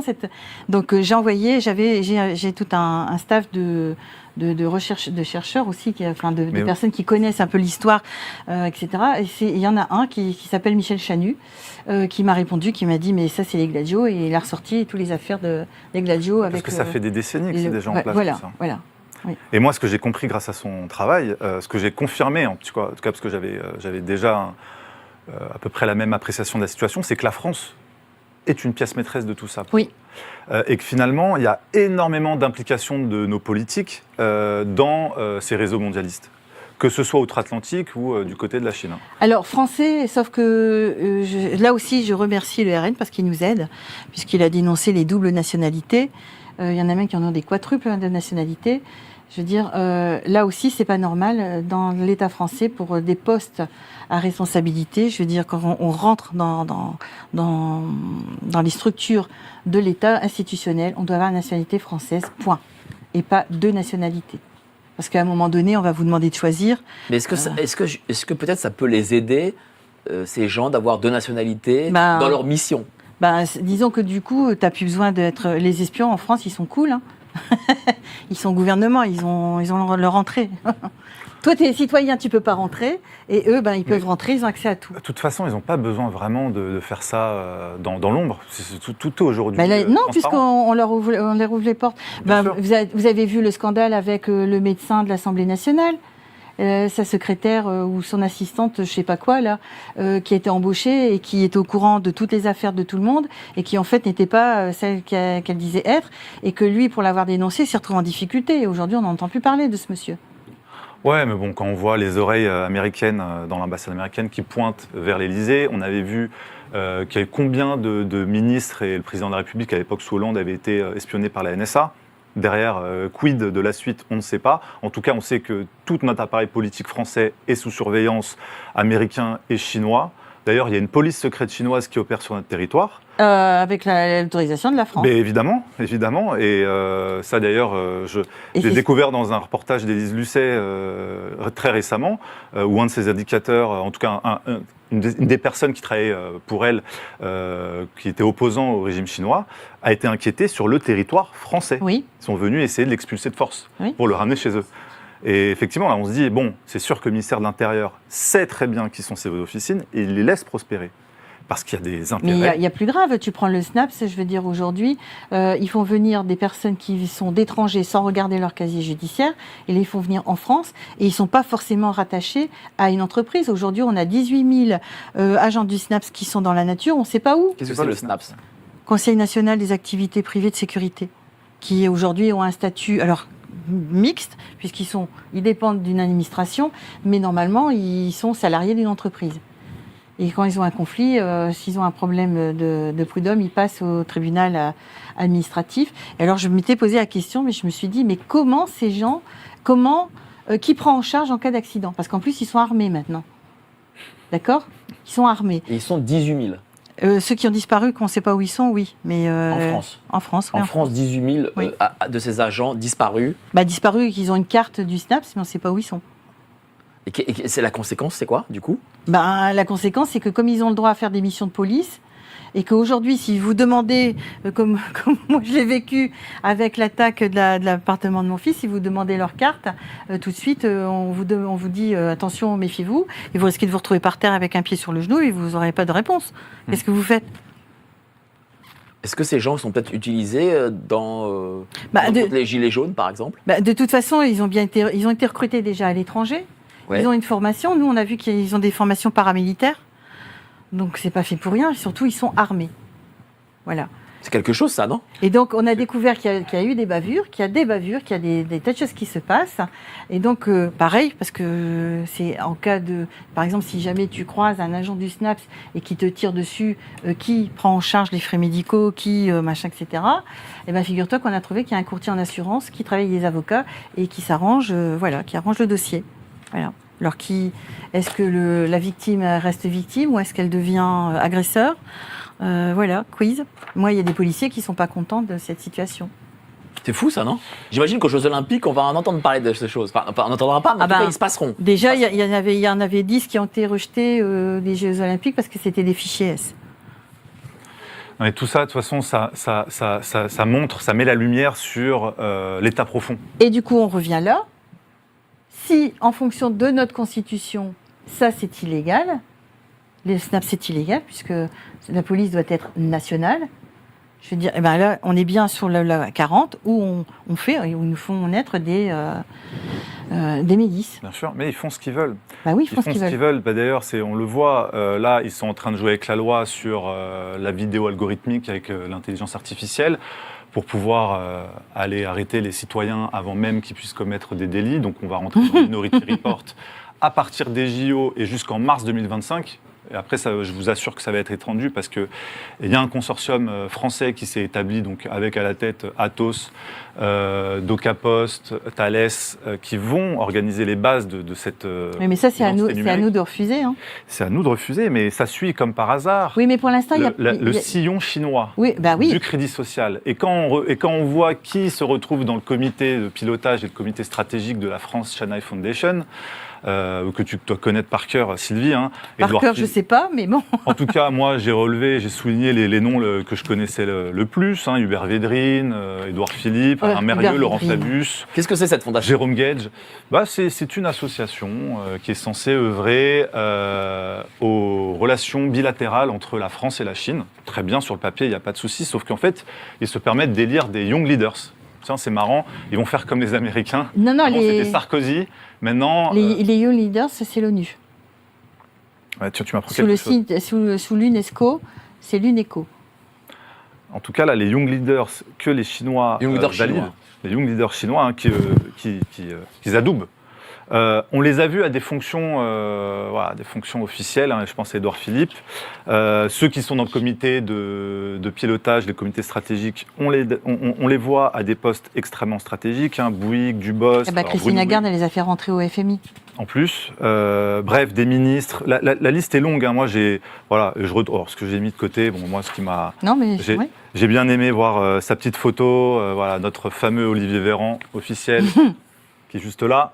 Qui est un young leader chinois. Alors non, il est au conseil stratégique. Ah. Voilà, allez lui demander ce qu'il fait. Ce serait intéressant de savoir quel est son rôle précis. C'est même cru. Mais en tout cas, vu comment il a géré la crise sanitaire et vu avec quelle efficacité le numérique s'est installé dans nos vies depuis, je pense que ça va dans le sillon des intérêts chinois qui aiment bien le crédit social et qui voudraient bien peut-être voir étendre leur pieuvre numérique un peu partout. D'ailleurs, il y a une boîte chinoise qui nous a permis à l'époque, ça je fais le petit flashback, de faire tous les tests PCR dans ce pays, c'est BGI. Et c'est elle qui a fourni à la France les grosses machines de tests. Sinon, c'était impossible de faire 1 million de tests par semaine. Et il a fallu cette société, d'ailleurs, quid des données génétiques qu'elle a recueillies. Ça, malheureusement, on n'a pas de réponse. Mais ça aussi, tout était prémédité. Parce que, de toute façon, on l'a vu avec l'Event 201. Mais comme je t'ai dit, va sur le site diplomatie traité, tape Chine, et tu vas voir tous les traités, et tu vas voir tous les accords qui ont été passés après 58, dont on n'a pas été mis au courant et qui sont totalement anormaux. Quel type d'accord, par exemple? Par exemple, un accord particulier, tiens, pour les gens une idée. Ils vont échanger sur la fonction publique. C'est-à-dire? Ils vont travailler sur la fonction publique. Ils vont se voir ensemble pour pouvoir définir comment gérer la fonction publique. D'où le foutoir qu'on a aujourd'hui, d'où la violence qui est faite lors des arrestations, puisque je rappelle que chez nous, normalement, on doit arrêter quelqu'un avec respect et machin, etc. Là, maintenant, on te couche par terre, on te met le pied dessus et vas-y, tout va bien, quoi. Et ça, c'est les méthodes, voilà. Il y a des accords pour les universitaires et compagnie. Exactement. C'est le premier investisseur dans les universités françaises. Voilà. Il y a les accords médecine. Tu découvres que la médecine est en lien, et là, on a Alain Mérieux qui est en relation et qui travaille avec la Chine depuis 40 ans. Et qui est au conseil stratégique. Qui a mis en place des laboratoires P3 en Chine et qui a mis en place le laboratoire P4 à Yuan. Alors, à Yuan, ils ont décidé de mettre en place ce laboratoire après l'échec de l'Union européenne, du refus d'instaurer un État, de donner une constitution à l'Union européenne. On retrouve toujours les mêmes personnes. Donc tu retrouves. Mais il faut vas-y, lis-le, tu vas voir. Parce qu'elle m'envoie les arrangements commerciaux, tu vas non, voir. Mais c'est incroyable, hein, tous les documents qu'elle a centralisés. Oui, parce qu'on voit que la Chine fait de l'ingérence, l'ONU fait de l'ingérence, le Canada, le Qatar, en fait, la Terre entière fait de l'ingérence. Tout le monde fait de l'ingérence. Ah ben il n'y a pas qu'en France, parce qu'en fait ça c'est. Non, mais sur la France. Sur la France, alors c'est clair qu'on est la cible, hein, ça c'est clair. Je veux dire. Depuis Macron, l'Italie aussi. Il y a une accélération de. Ben non, ils étaient déjà là. Bien sûr, non, mais j'ai l'impression qu'il y a vraiment là, ça c'est exponentiel. Ah ben disons que là, en fait, si tu veux, si on reprend l'historique. Parce que comme je t'ai dit, j'ai donné les documents sur l'ONU, puisque j'ai découvert que l'ONU, en fait, c'est aujourd'hui, parce qu'en fait, ils sont en train d'évoluer et ils sont en train de se dévoiler. Et donc, au niveau de l'ONU, maintenant, sur leur site, ils se réfèrent au traité de Versailles de 1919. Traité de Versailles qui... alors, moi, j'ai fait des recherches, je suis encore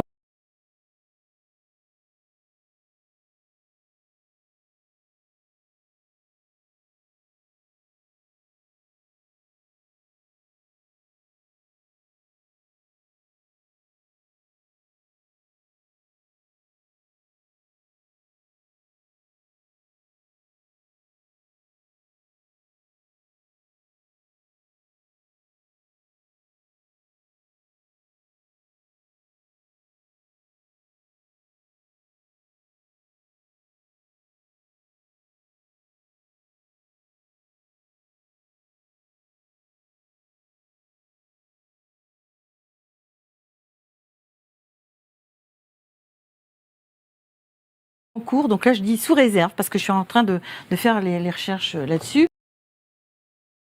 Traité de Versailles qui apparemment n'a pas été ratifié par tout le monde.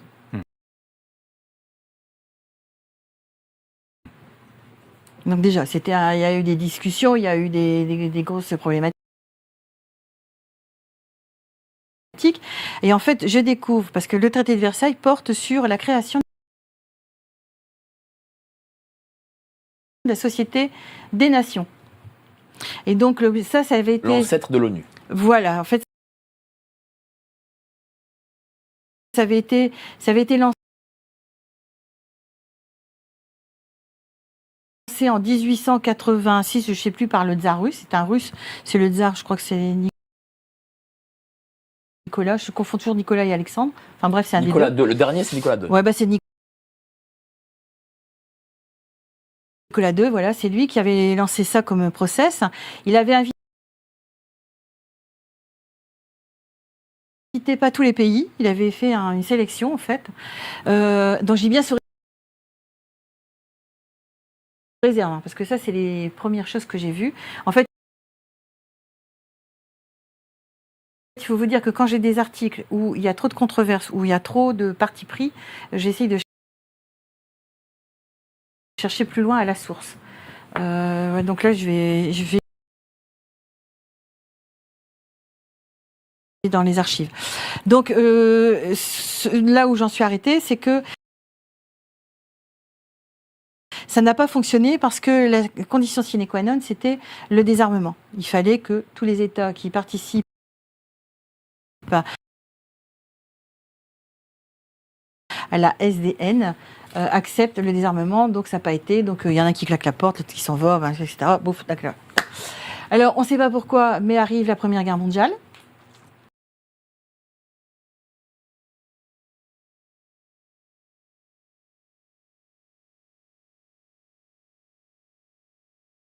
Et là, revient sur le tapis le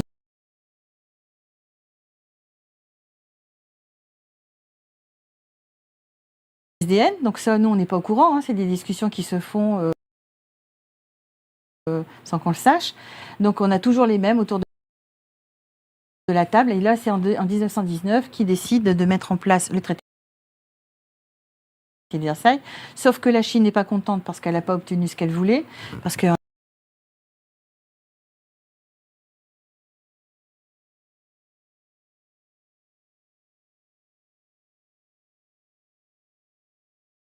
On a oublié qu'il y avait des territoires et qu'à chaque fois qu'il y a une guerre derrière, il y a une réunion d'alliés qui se met ensemble et qui se répartissent et qui revoient un peu les choses. Donc il y avait ça. Il y avait les États-Unis qui n'étaient pas d'accord non plus, donc qui n'ont pas signé d'ailleurs ce traité de Versailles.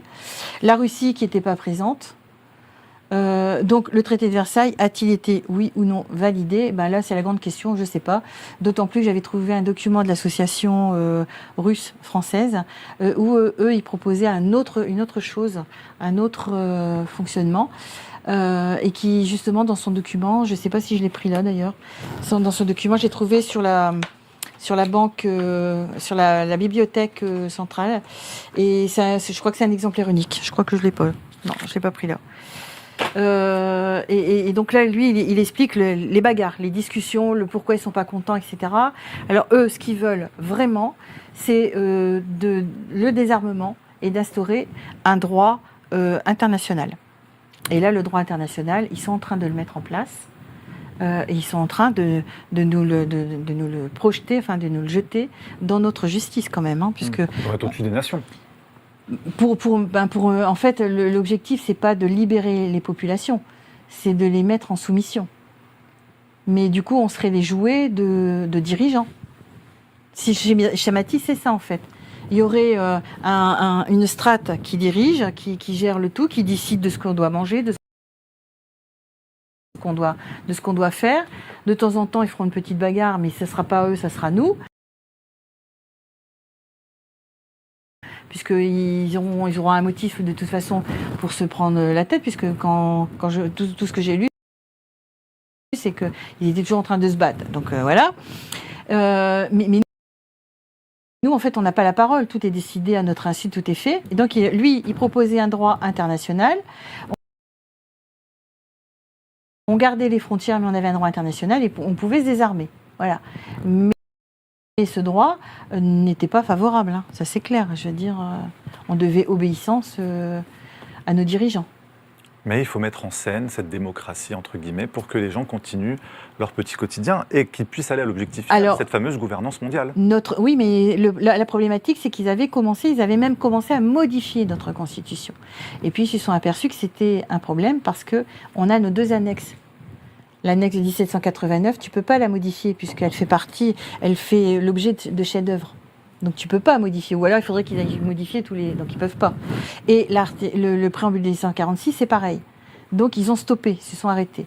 Et ils se sont dit que la meilleure solution, c'est de dégoûter les gens. C'est bien pour ça que quand ils prennent une décision, ils disent « on prend le 49.3 comme la Constitution » et « on prend le machin comme la Constitution ». Sauf qu'ils ont oublié que dans notre Constitution, tous les articles, c'est comme une recette. Tu ne peux pas sortir comme ça et puis dire « je prends ça, puis je fais comme ça ». Non. Mais on a l'impression, en écoutant, que en fait, avec tous ces organismes internationaux, dont par exemple l'Union européenne, organisme supranational, l'OMS, l'ONU, FMI, Banque mondiale, etc., qu'en fait, ils ont tout verrouillé. Alors, ils ont cru tout verrouiller. En fait, si tu veux, la façon dont ils travaillent, parce que là, maintenant, on commence à les connaître, ils font les choses avant, et après, ils essayent de les légitimer. Par exemple, l'Union européenne, ils n'ont pas réussi à mettre en place la Constitution. Il y a le traité de Lisbonne qui leur pose de gros soucis, parce que la personnalité juridique de l'Union européenne, elle porte sur quoi? Sur la démocratie, le citoyen, pas sur l'État. Sauf qu'aujourd'hui, on peut attaquer l'Union européenne, parce qu'aujourd'hui, ils se servent de l'Union européenne comme si c'était un État, et l'Union européenne, tu la retrouves à la BERD, tu la retrouves à la Banque mondiale, tu la retrouves partout comme si c'était un État. Tu la retrouves même dans la Banque africaine. Je veux dire, elle n'a pas le droit, elle ne peut pas, juridiquement, elle ne peut pas. Mais comme ils sont sûrs, ils étaient sûrs, parce qu'il y a eu la Première Guerre mondiale, ils ont loupé. La Deuxième Guerre mondiale, ils ont loupé. La Troisième, il y a eu le bioterrorisme. Ils se sont dit, là, c'est bon, on casse tout, on démolit les gens, on casse le schéma social, puisque c'était l'objectif. L'enfermement, le masque, c'était ça. C'était le seul but, c'était ça. Ressortir, et là c'est lâche, ressortir des ordonnances qui sont des copies-collées des ordonnances allemandes qui étaient utilisées dans les années 40, c'est quand même scandaleux, quoi. Des ordonnances allemandes des années 40? Oui, je t'en enverrai une, tu verras, c'est un copier-coller, t'enlèves juif et tu mets non vacciné, c'est pareil, c'est un copier-coller. C'est fou ça.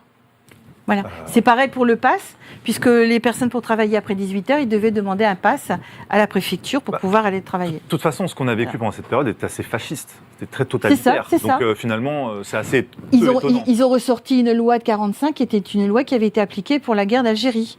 Et quand tu vas voir cette loi, il faut la lire. C'est ce qu'elle dit. La loi, c'est que on peut venir te chercher, t'emmener ailleurs, et tu peux rien dire, et tu peux même pas appeler un avocat, rien du tout. Et ils l'ont remis au goût du jour parce que on peut aussi saisir ton matériel informatique. En 45, on n'avait pas de matériel informatique, ce que je sache. Alors ils ont dit oui, on a pris 45 parce que vu les circonstances, il fallait mettre un état d'urgence. On n'a pas le temps de réfléchir, donc on a pris ça. Non, vous avez bien prémédité votre coup parce que vous l'avez modifié, l'article de 1945. Donc si vous avez pris le temps de le modifier, vous pouviez en créer un autre. Et là, c'était vraiment le fait qu'on pouvait venir te chercher chez toi et tu pouvais prévenir personne et on pouvait t'emmener ailleurs. Je ne vois pas le rapport avec le virus. Alors, il y a la question aussi de la banque Rothschild. Alors, la banque Parce Rothschild. que ça, tu vas dire quelque chose que je ne savais pas hier.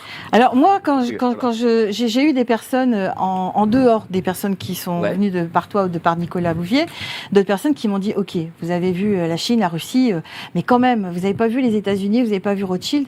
J'ai dit, écoutez, j'ai pas vu Rothschild. Et puis on m'a parlé aussi des Khazars et des sionistes. Alors j'ai dit non, j'ai vu ni les sionistes, ni les Khazars, ni les Rothschild.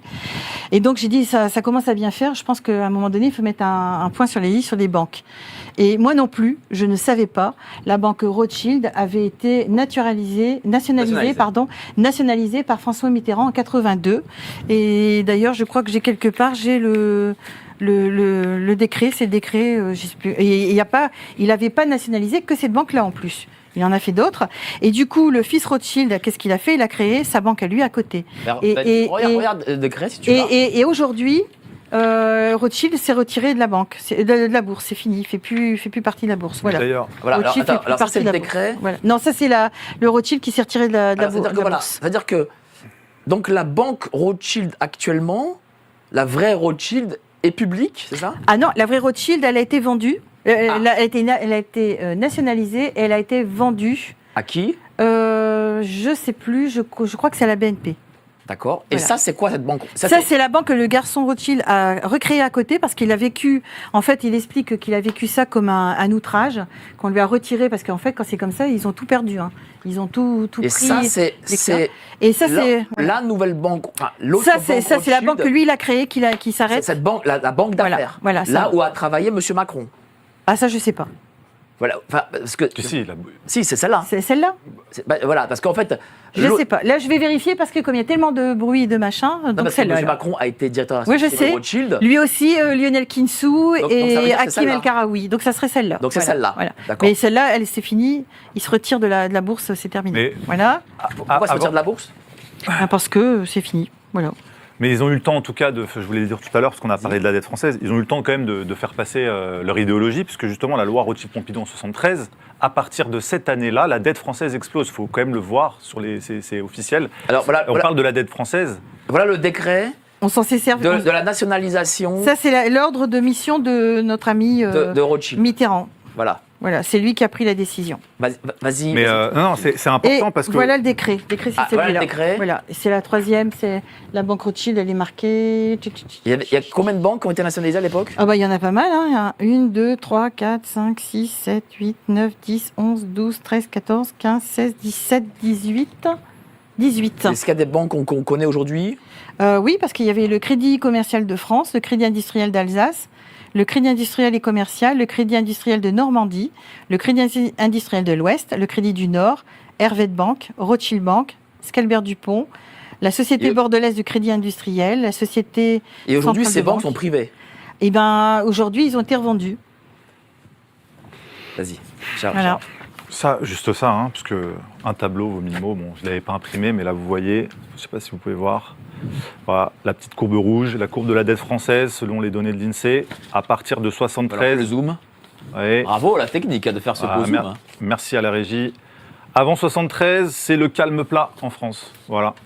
À partir de 73, cette fameuse loi Rothschild-Pompidou, où la France, du coup, n'a plus la possibilité de se prêter, de créer de l'argent et de se prêter de l'argent. L'État dépend, du coup, du privé. À partir de là, la dette explose jusqu'à des sommets, hein, aujourd'hui on le voit, 3 000 milliards.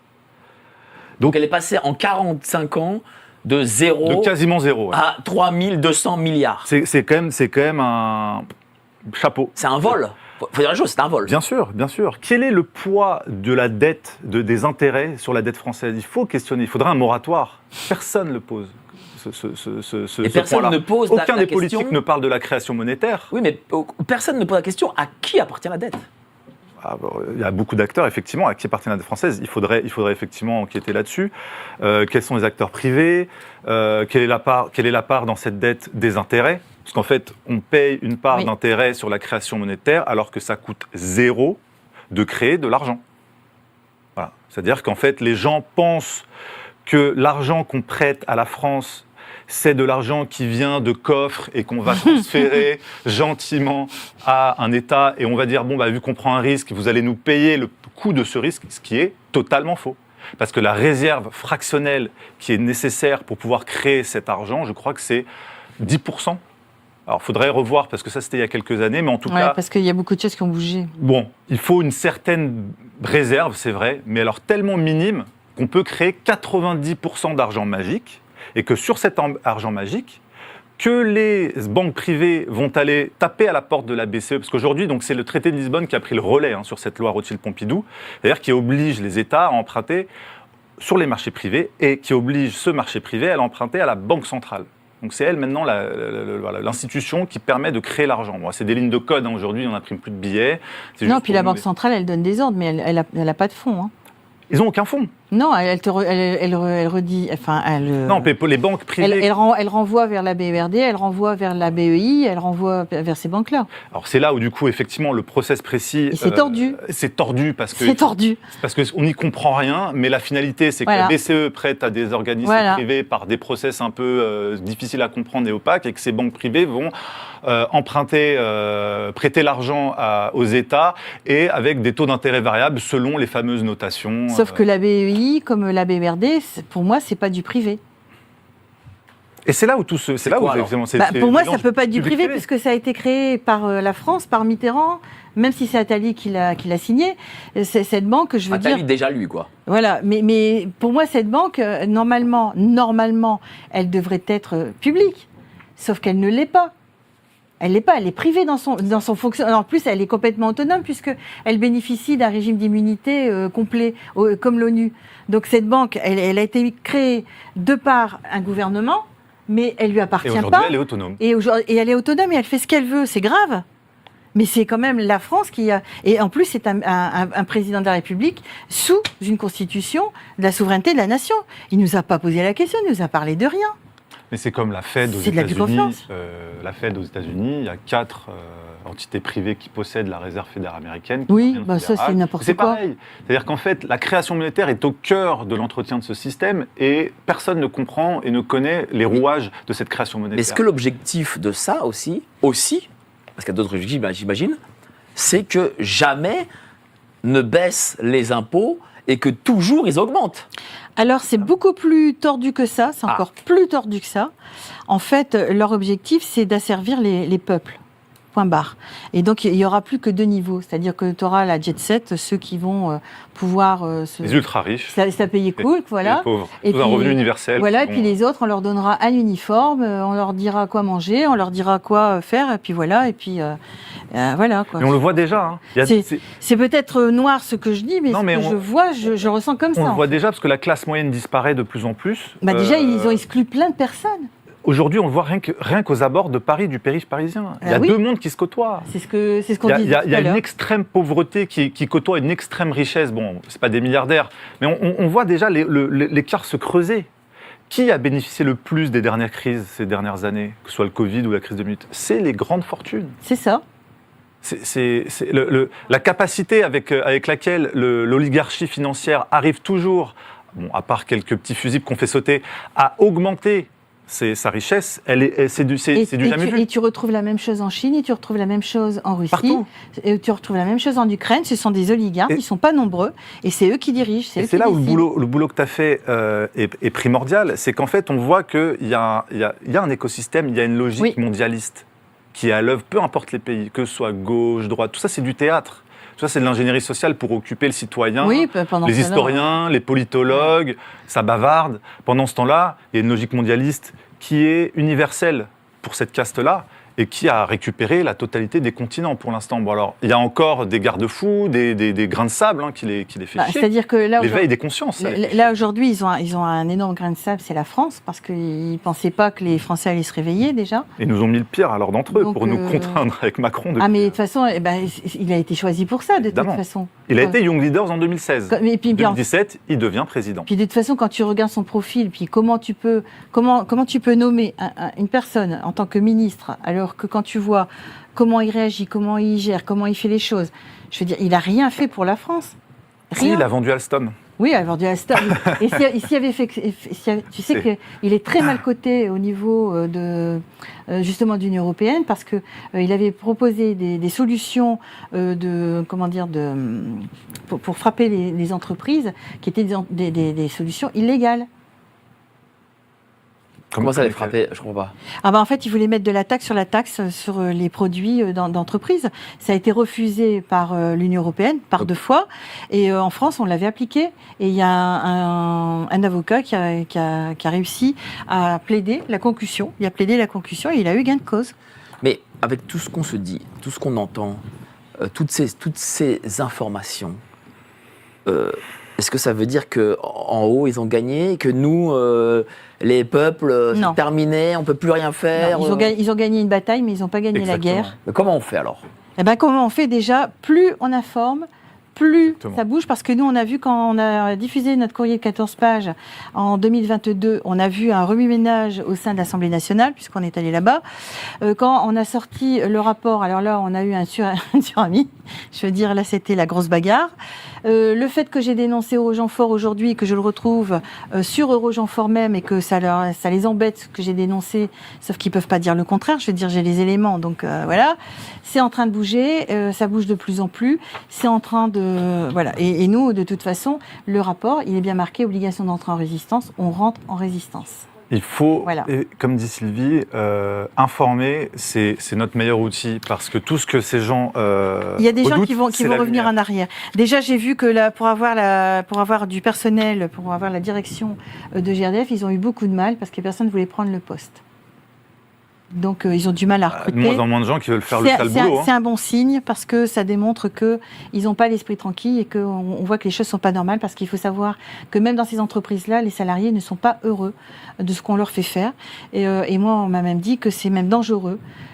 Parce qu'on leur demande, parce qu'aujourd'hui ils disent on a plus d'administratifs qui nous donnent des ordres que de techniciens, et on leur demande par exemple de faire des choses qui doivent être faites en 1 semaine, on leur demande de le faire en 2 jours.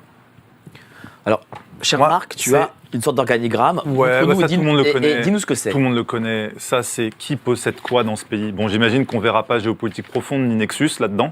Non. J'espère. Mais ça m'étonnerait. Je pense qu'on les verra jamais. Mais voilà, qui possède quoi? Ça, c'est un formidable travail du monde diplo et d'Acrimed. Ça fait des années que ça tourne. Hein. Bon, il faut le décortiquer, mais ça veut dire que dans cette galaxie, il y a 9-10 milliardaires à peu près qui possèdent 90% de toute la production. Il faut faire la différence, pas de tous les médias, mais de toute la production audiovisuelle du pays, toute la production médiatique. Ce qui fait qu'ils ont accès à 90% des Français. Hein, ces 9-10 personnes. On les retrouve toujours, hein, les Niel, Bolloré, etc. Et en plus, le pire, c'est qu'ils sont sous perfusion de l'État. Voilà le tableau des subventions directes versées par l'État, le ministère de la Culture, auprès des journaux français. Voilà. Bon, il y en a qui le méritent, mais il y en a comme Le Monde, hein, donc ça, voilà, je vous le mets là. Vous pouvez le retrouver hein, sur le site du ministère de la Culture. Le Monde, 3 millions d'euros en 2023. D'ailleurs, ils ont récupéré 5 millions d'euros de la fondation Bill et Melinda Gates entre 2014 et 2019. Allez savoir pourquoi. Challenge, 1,2 million. L'Humanité, 5,5. La Croix, 8,6 millions. Les Échos, 1,7. Bon, j'ai cherché, j'ai pas trouvé GPTV. Non, Mais alors, j'ai pas trouvé. on n'a rien Ils vont, reçu. ils vont- ils vont J'ai pas chercher trouvé leur- Nexus. qui leur donne l'information. Qui leur donne l'information. Parce que, est-ce que tu as regardé dans les articles, moi j'ai regardé dans La Croix, etc., ils ont des articles qui viennent de l'AFP. Évidemment, Et l'AFP, c'est qui? toujours les mêmes. Non. C'est qui Alors, l'AFP? L'AFP, ils ont un conseil de direction qui est géré par un conseil d'État, par le Conseil de cassation et la Cour de cassation, par le Conseil d'État et la Cour de cassation. Voilà. L'AFP est gérée par ces deux organismes. Oui. Elle est imbattable. Le conseil d'administration, il est géré par ça. C'est la justice, c'est les juges. C'est l'État, le conseillère d'État, c'est l'État. Ah, mais l'AFP Et joue un rôle central. en dessous, tu as le Conseil d'État et tu as la Cour de cassation. C'est énorme. Moi, j'ai regardé pour diffuser, mais j'ai dit on n'aura aucune chance, d'autant plus que l'AFP travaille au niveau mondial. C'est énorme. Ça, c'est une des 3 plus grandes agences de presse et du donc, monde. ils font comme dans les entreprises. Parce qu'il y a autre chose aussi que je voudrais noter, c'est que moi, je suis de l'ancienne école. On m'a toujours appris que pour gagner de l'argent, il faut laisser le moteur, il faut lui donner le plus de moyens, et l'administratif, il faut tirer un maximum. Là, tu prends toutes les entreprises, que ce soit Engie, etc., il y a 3 strates. Tu as un conseil d'administration, tu as un conseil exécutif, tu as un conseil de contrôle. Tu te dis, mais pourquoi autant de strates ? Et en plus, on s'est aperçu que dans le conseil exécutif, tu retrouves la même personne là, mais tu le retrouves ailleurs. Donc, ils ne sont même pas en concurrence. En sachant que, par contre, aux salariés, on leur dit qu'ils ne doivent pas parler à un tel et à un tel. C'est ça. Voilà. Alors, donc, tu as l'AFP qui est sous ce machin, et tu as par exemple Sud Radio, qui est le même montage. Monsieur Berkoff a les mains liées. Sud Radio, c'est la fiduciale. Et derrière, tu as le conseil aussi, tu as le conseil d'État et tu as aussi la Cour de cassation et compagnie. Derrière Sud Radio ? Oui, mais je l'ai marqué d'ailleurs, c'est dans le rapport. C'est dans le rapport qui est là. Ah oui ? C'est marqué là, là je l'ai marqué dedans. Ça fait partie des comment ça, les associations qui sont pas sous décret, enfin bref, donc on ne sait pas sous quoi ils sont. Voilà. Et donc, on les a mis, j'ai mis les noms pour que les gens ils se rendent compte quand même de la gravité de la chose. En tout cas, pour l'AFP, c'est très grave. Mais c'est pareil, pareil pour le CNC, la cinématographie. Non, tout le monde pense que c'est... Mais attendez, là, parce que je suis en train de digérer, Sud Radio, ça me paraît surprenant. Même si, bon, moi, je connais André Berkoff, et je sais qu'il est indépendant, ça, personne ne va l'emmerder sur ses interviews. Bon, les autres, je ne les connais pas trop, donc je ne sais pas. C'est les APCR. Mais je suis quand même surpris par cette information. Alors, attends. Médiateur du terrain, conseil supérieur de l'agence France. En tout cas, pour l'AFP, Presse. je veux dire, c'est très grave parce que toutes les écoles de journalisme ne jurent que par l'AFP. Toutes les rédactions n'utilisent pratiquement que l'AFP, c'est du journalisme desk. Hein. Ils ne vont plus sur le terrain. Un abonnement à l'AFP mensuel, c'est des milliers d'euros par mois. Personne ne peut se le payer. Ils ont accès à une quantité d'informations. C'est eux qui donnent le là. Et moi, je me rappelle à l'école de journalisme, c'était le summum en termes de sources qui n'est pas questionnable. Mais je l'ai pas mis dedans, mais je te le ramènerai. Bon, très bien. Mais merci Sylvie, il faudra faire quelque chose là-dessus parce que ramener ça au Conseil d'État, avec la Cour de cassation, merci. Oui, ils sont même nommés, tu vois, tu as les On a une souffleuse derrière qui nous aide. T'as les décrets, etc. C'est marqué et tout. Hein, mais ça m'étonne à peine parce que l'AFP est une pièce extrêmement importante de l'écosystème journalistique. Mais oui, mais tu le vois toi-même, les articles avec AFP. Bien sûr. Constamment. Oui. Il n'y a plus de plumes. Bien sûr. Oui, et ils vendent l'information à tout le monde. C'est du recel d'information. Donc, du coup, ils sont maîtres de l'information. Ils disent ce qu'ils ont envie de dire. C'est eux qui hiérarchisent l'information, qui la diffusent. Alors, je mets une réserve sur Sud Radio, mais, mais je l'ai vu quelque part, c'est sûr. Je vais regarder. Pour l'instant, il y a réserve sur Sud Radio. Enfin, je ne suis pas Sud Radio, je m'en fous. Mais voilà. Alors, ce sont les autres. Il faut qu'on ait des infos claires, parce qu'après, si on a des infos un peu on est d'accord. Pas totalement fiables, les gens vont pas avoir confiance en nous. Non, on est d'accord. C'est ça le truc. Par contre, l'AFP, c'est sûr et certain, c'est marqué dedans, parce que là, on l'a même mis le décret pour que tout le monde le voit. Et en fait, vous le trouvez dans les J-France, et ça s'appelle les autorités publiques indépendantes non soumises au décret des autorités indépendantes. Mais donc, on ne sait pas sous qui ils sont. Donc ça rajoute de l'opacité, de l'incompréhension. Bah oui. Ce qui fait que le citoyen lambda, il n'y comprend rien. Non. Et c'est comme ça que tout ça continue. Moins les gens y comprennent, plus ils peuvent prospérer. C'est sur l'ignorance, finalement, que ces grandes castes continuent de prospérer. Est-ce que ça suffit ? Est-ce que être informé suffit ? Oui. Parce qu'il y a un principe dans la communication, et je pense que tu ne me diras pas le contraire, Marc. Quand tu diffuses une information qui est réelle, je veux dire, tu n'as pas de fake news. Quand tu ne diffuses pas d'informations et que tu laisses les personnes trouver les réponses elles-mêmes, tu as des fake news. Parce que systématiquement, ça attire les opportunistes qui veulent attirer à eux ce qu'ils ont envie d'attirer. Moi, je dirais informer, c'est l'étape primordiale. Après, ça ne suffit pas toujours, parce qu'il y a un principe de déni de réalité dont on a constaté les ravages pendant le Covid, qui fait que les gens, face à une information qui les bouscule trop, dans leurs croyances, parce que le récit en prend un coup, le récit le narratif officiel, parfois se ferme cognitivement.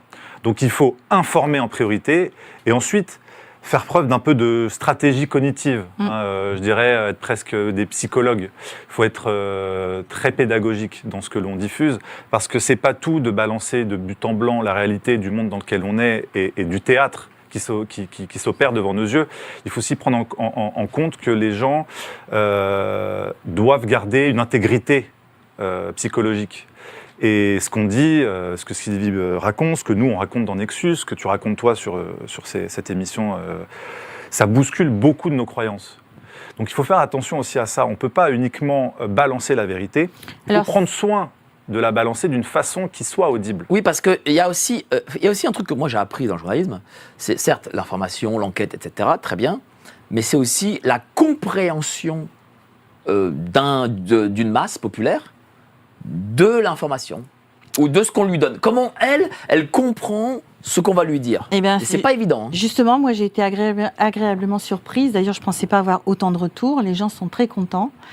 Je sais aussi que par expérience, parce qu'on l'a vécu, puisque à côté je m'occupe quand même de personnes qui sont en difficulté, qui étaient pratiquement en dépression, quand ils savent de où viennent les coups, ça les renforce, ça les sort de... Oui, à contrario, il y en a que ça sauve de comprendre le monde dans lequel on... Moi, ça m'a sauvé. Parce qu'ils comprennent, ils se mettaient en cause. Moi, j'en ai Ils pensaient que c'était eux. Ils disaient, mais qu'est-ce que j'ai fait ? J'ai fait quelque chose de mal, mais je dis... donc on reprenait, en particulier des policiers, je veux dire, ils se retrouvaient sur le carreau, pas parce qu'ils avaient fait quelque chose de mal, parce qu'ils sont intervenus comme dans les dossiers comme sur le mien, et qu'ils n'ont pas voulu changer l'audition, et du coup, ils se retrouvent, voilà. Les dommages collatéraux de ce système, eux, ça les sauve de comprendre comment fonctionne ce système. Là, on le voit, il y a de plus en plus de citoyens, moi c'est ce qui me rassure, qui se réveillent, parce qu'avec le Covid, la vaccination forcée, le nombre d'effets secondaires qui a été passé d'abord sous silence.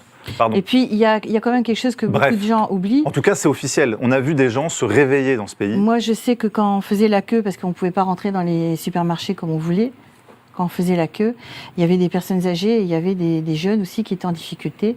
Ils disaient on est en train de nous éliminer. Et ça fait mal au cœur, c'est ce que j'ai entendu plusieurs fois. Et oui, je veux dire, là aujourd'hui, alors si tu prends les derniers rapports de Toubon et aujourd'hui de Cléredon, mais ceux de Toubon de 2011 qui a pris le relais du médiateur de la République, je veux dire, quand tu lis, il y a de plus en plus d'exclus. Il y a plein de gens qui sont sortis du système, dont on ne parle pas. Qu'est-ce qu'ils font lorsqu'ils sortent du système ? Ils finissent SDF, ou ils finissent dans les réseaux... où ils vendent leurs bébés, comme c'est le cas avec les services sociaux. On a tout un trafic. Aujourd'hui en France, on est un des meilleurs trafics de personnes, à tout niveau. Donc voilà, quoi. Donc, oui, on a, je crois, 50 000 enfants par an qui disparaissent. Ça, c'est confirmé. Y a pas... Oui, il y a ça. C'est 50 000, je crois que c'est 10 000 qui disparaissent. Mais même au niveau au niveau de la... Comment dire, des migrants. Je veux dire, à Calais, on n'arrive pas, parce que moi, on n'arrive pas à savoir le nom, mais il y a au moins 169 enfants qui ont disparu. Alors, on est entre 129 et 169. Pour eux, ils sont partis dans les réseaux trafic d'organes et pédophilie, prostitution. On l'a vu d'ailleurs sur ce plateau avec les survivantes. Là, le rôle de l'ASE, les foyers, la façon dont les réseaux traitent les enfants qui n'ont plus d'existence juridique. Alors, on ne parle pas non plus des éducateurs qui démissionnent parce qu'ils ne peuvent rien dire, parce que les proxénètes attendent les gamines de 12 ans en bas de l'immeuble et qu'on ne veut rien faire. Oui, mais là, se dire « Ah, je suis au courant que ce système existe », c'est la première chose. Mais derrière, je pense qu'il faut une action... Oui, mais pour faire bouger les choses, il fallait... Moi, c'est pareil. Moi, pour faire valoir mes droits, je veux dire, j'aurais pu dire, il faut me rendre... Mais ça aurait servi à rien. Donc, c'est pour ça que je suis rentrée dans l'enquête. Ceci dit, l'enquête, moi, je pensais que ça allait prendre 1 an, 2 ans, et puis qu'on allait trouver la clé, et puis c'était bon, quoi. Je ne m'attendais pas à passer 14 ans, et je ne m'attendais pas non plus à découvrir qu'en fait, on est dans une troisième, entre guillemets, on va le dire, troisième guerre mondiale, qui a pris une autre forme, qui a pris une forme encore plus sournoise, plus machiavélique, je veux dire, voilà. Mais si on veut faire bouger le système, c'est le faire bouger d'en haut. D'en bas, on peut pas. Parce que justement, il y a la peur, il y a Il y a tous ces critères-là. Et puis, voilà. Donc là, plus on informe, plus on dénonce, plus on dit les choses. Voilà. Donc là, aujourd'hui, j'ai un courrier qui est en cours qui va partir à M. Guterres, qui va être diffusé partout. Donc je vous le donnerai aussi. Où on lui met les points sur les i, parce qu'on n'a pas fini. On vient de découvrir qu'aujourd'hui, maintenant, on a 4 sièges à l'ONU. Moi, j'en connaissais qu'un à New York. Là, maintenant, on en a 3 autres. Et maintenant, et en fait, je l'ai trouvé, ça va vous faire rire, c'est avec le programme de Marine Le Pen à l'Union européenne et le programme de Macron à l'Union européenne. C'est-à-dire ? Parce que Marine Le Pen, je ne sais pas si tu as lu le programme de Marine Le Pen, parce que en fait, le programme n'est pas un programme européen. C'est un programme nationaliste. Et donc Macron, lui, il va faire ceci, il va faire cela, machin. Sauf que c'est pas lui qui dirige l'Union européenne, ce que je sache. D'accord ? C'est chacun leur tour. Lui, il a passé son tour maintenant. Et par contre, Marine Le Pen, alors là, c'est formidable parce que Marine Le Pen, elle a réussi à faire une élection et un référendum dans son programme. Parce que les gens, ils sont allés voter, mais personne n'a lu le programme. Donc voilà. Et à la fin, elle dit non à l'Europe de Macron, oui à l'Europe des nations. Sauf que l'Europe des nations, c'est l'Europe de Macron, puisque c'est l'ONU de Genève. Puisque c'est l'ONU de Genève qui s'appuie sur le traité de Versailles. C'est une hydre à 7 têtes. C'est que ce soit Voilà. Macron ou Le Pen, de toute façon, les institutions supranationales gagnent. Alors, moi, Au détriment de la France. j'étais contente de ce qui s'est passé au niveau de l'Union européenne, parce que dans le monde entier, alors d'abord, comme on est dans un système de médias contrôlés, ils vont que dans un sens. Ils ont fait peur à tout le monde en disant « Attention, Marine Le Pen, ça y est, les Français deviennent extrême droite, etc. » Sauf que nous, elle représente 16,20% de la population inscrite en totalité sur la liste. Donc on est loin d'avoir une majorité, ça c'est une première chose. La deuxième chose, au niveau de l'Union européenne, c'est pareil, parce que sur les pays de l'Union européenne, il y a 15 pays où le taux de votants est inférieur à 50% des inscrits. Donc déjà là, ça remet en cause les élections de l'Union européenne, que personne n'a soulevé. Il y a une désaffection pour l'Union européenne. Voilà. Puis Oui. le traité de Lisbonne qui a été rejeté en bloc à 58% en 2000. C'est pas le traité de Lisbonne qui a été rejeté, enfin il a été revu entre-temps, si tu veux. Il a été revu, mais en tout cas, le peuple a voté non. Le peuple, il a voté non, et parce qu'il voulait garder la souveraineté de la nation à l'époque en France, parce qu'il savait ce que ça voulait dire à cette époque-là. Exactement. Voilà. Et puis en 2007, il nous passe en catimini en non, changeant ils n'ont rien passé en catimini. Non. Sarkozy. Non, ils sont coincés. Parce qu'ils ont donné la personnalité. En fait, si tu veux, quand tu regardes bien, la banque de la BERD a été mise en place en 92. Donc moi, j'ai découvert que cette banque, elle fonctionnait déjà avant, mais sans structure administrative légale. D'accord ? Donc là, elle a une structure. Et tu trouves qui, en 1990 ? L'Union européenne. L'Union européenne ne pouvait pas siéger à la BERD, puisque l'Union européenne n'est pas représentative des États, elle est représentative des populations. Et en plus, nous, on a la souveraineté de la nation, donc elle doit nous demander notre avis. Elle ne l'a pas fait. Donc ils ont essayé de le régulariser en 2005. Parce que certainement qu'il y a dû avoir des pays qui ont dû se poser des questions, qui ont dû dire on n'est pas d'accord sur un certain nombre de choses. Du coup, ils ont essayé, ils ont échoué. Qu'est-ce qu'ils ont fait ? Ils lui ont donné une nationalité juridique. Et cette nationalité juridique, elle se pose sur quoi ? Sur l'exercice de la démocratie et le droit du citoyen. Ça ne lui donne en aucun cas les pouvoirs sur nos États. Donc là, encore une fois, ils se sont plantés. C'est pour ça qu'ils veulent qu'on sorte de l'Union européenne. Sauf que si tu sors de l'Union européenne, tu restes au Conseil de l'Europe. Conseil de l'Europe, exactement. Qui a une situation un peu hybride. Enfin, le Conseil de l'Europe, alors là, c'est formidable. Parce que personne ne vote pour eux. Là, on est dans la méga escroquerie. Le Conseil de l'Europe, on dit c'est pour la démocratie. Et la CEDH qu'on nous a mis par contre dans le traité de Lisbonne ne dépend pas de l'Union européenne, mais dépend du Conseil de l'Europe. Et donc, ils ont fait un super rapport sur la perte de la démocratie, etc. Sauf que là, c'est bien de leur rappeler que c'est pas de la fatalité et que ça se corrige. Mais ça ne peut pas se corriger à partir du moment où on a fait un rapport, donc on fait le rapport, c'est tout. On a fait le rapport et on touche rien, mais on a fait notre boulot. Non, vous n'avez pas fait votre boulot. Vous avez lancé de la poudre aux yeux, mais vous n'avez rien fait. Et donc le Conseil de l'Europe derrière, tu as toute une cascade de structures, d'où le département du médicament, etc., qui intervient dans tous les autres circuits, OMS et tutti quanti. Donc on repart. Et le trait d'union que j'ai trouvé, c'est l'OIT, l'Organisation internationale du travail, qui est chapeautée par le Conseil de l'Europe et par l'ONU. et qu'ils ont déjà répartis en 4 secteurs, en 4 coupures géographiques. Où est-ce que je peux trouver tout ça là ? Dans le premier rapport, il y avait déjà une partie. Est-ce qu'il y a un deuxième et troisième rapport ? Il y a un deuxième rapport qui est en cours. J'ai bien fait de le stopper parce que du coup, je vais pouvoir mettre les dernières informations dedans. Et du coup, dedans, là, je vais aller plus en avant sur le Conseil de l'Europe pour le définir, pour bien expliquer que... Où est-ce qu'on peut retrouver tout ça, chère Sylvie ? Bah là, pour l'instant, c'est moi qui envoie les documents. Donc là, pour l'instant, toujours par mail ? Oui. Alors, quel est le mail déjà encore ? Sylvia, CY2LA. Vas-y, redis. CY2LA@free.fr. Voilà, donc sur ce mail, CY2LA@free.fr. Voilà. Donc un message et là, il te reste encore 300 mails à traiter. Mais voilà, il est là. Sur l'écran, voilà. si la en fait, du coup, demandez les prochains rapports aussi qui arrivent. On les mettra aussi en ligne. Voilà, et avec les courriers qui vont être balancés, puisque là maintenant on va demander des explications. Quel courrier tu balances ? À l'ONU, D'accord. Guterres, qui va nous expliquer un peu, puisqu'ils ont oublié une chose, c'est qu'ils prennent des décisions, mais ils oublient que nous on a la souveraineté de la nation. Et que notre Constitution dit qu'on a l'obligation de la défendre, puisqu'elle nous appartient. D'accord ? Et on n'a pas besoin de la majorité. Donc même si on est 10, même si on est 15, même si on est 1000, mais à mon avis on sera beaucoup plus, parce que quand tu vois le taux d'abstention, c'est très important.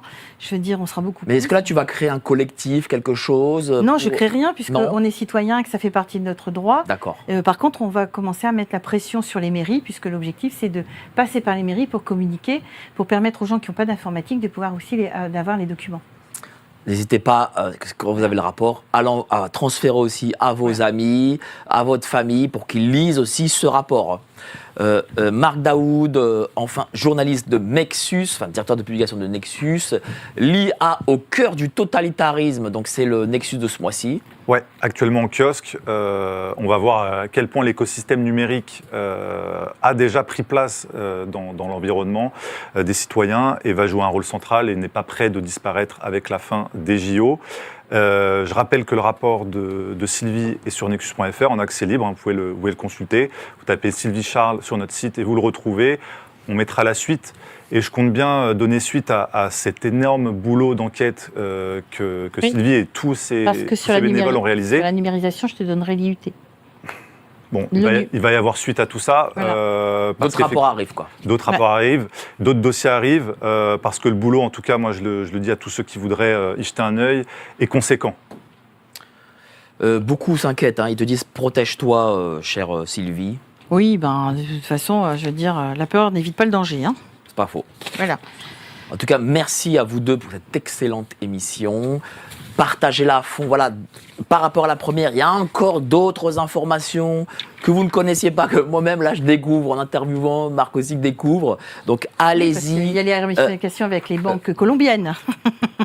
Ça fera l'objet d'une troisième émission. Voilà, rattaché directement à l'agence France Développement. C'est fou, c'est fou. En fait, elle s'est arrêtée nulle part. Voilà, elle a continué à tirer les pelotes de laine. Tu ne peux pas t'arrêter, plus tu tires, plus que ça vient. Alors, voilà, prenez cette émission, enregistrez-la, faites ce que vous voulez, partagez-la, envoyez-la à vos amis. Je veux dire, voilà, cette émission est importante. Comme l'a dit notre ami Marc, l'information, les gens doivent être informés. Oui. C'est comme ça qu'ils luttent. Donc, passez une excellente soirée. N'oubliez pas de vous abonner à la lettre d'information de Géopolitique Profonde. C'est pareil. C'est de l'information aussi, vous cliquez sur le lien en description. Passez une excellente soirée et nous on se voit demain, même endroit, même heure. Allez, salut, ciao. Pardon monsieur, je suis confus, j'ai égaré mon briquet. On a aussi tendance à jouer avec le feu. Google, qui est une création de la CIA. L'équipe de Géopolitique Profonde vous donne le meilleur de l'actualité brûlante. Mais en échange, on veut un geste de votre part. Merci de ce geste d'amour. On vous le rendra. Ravi.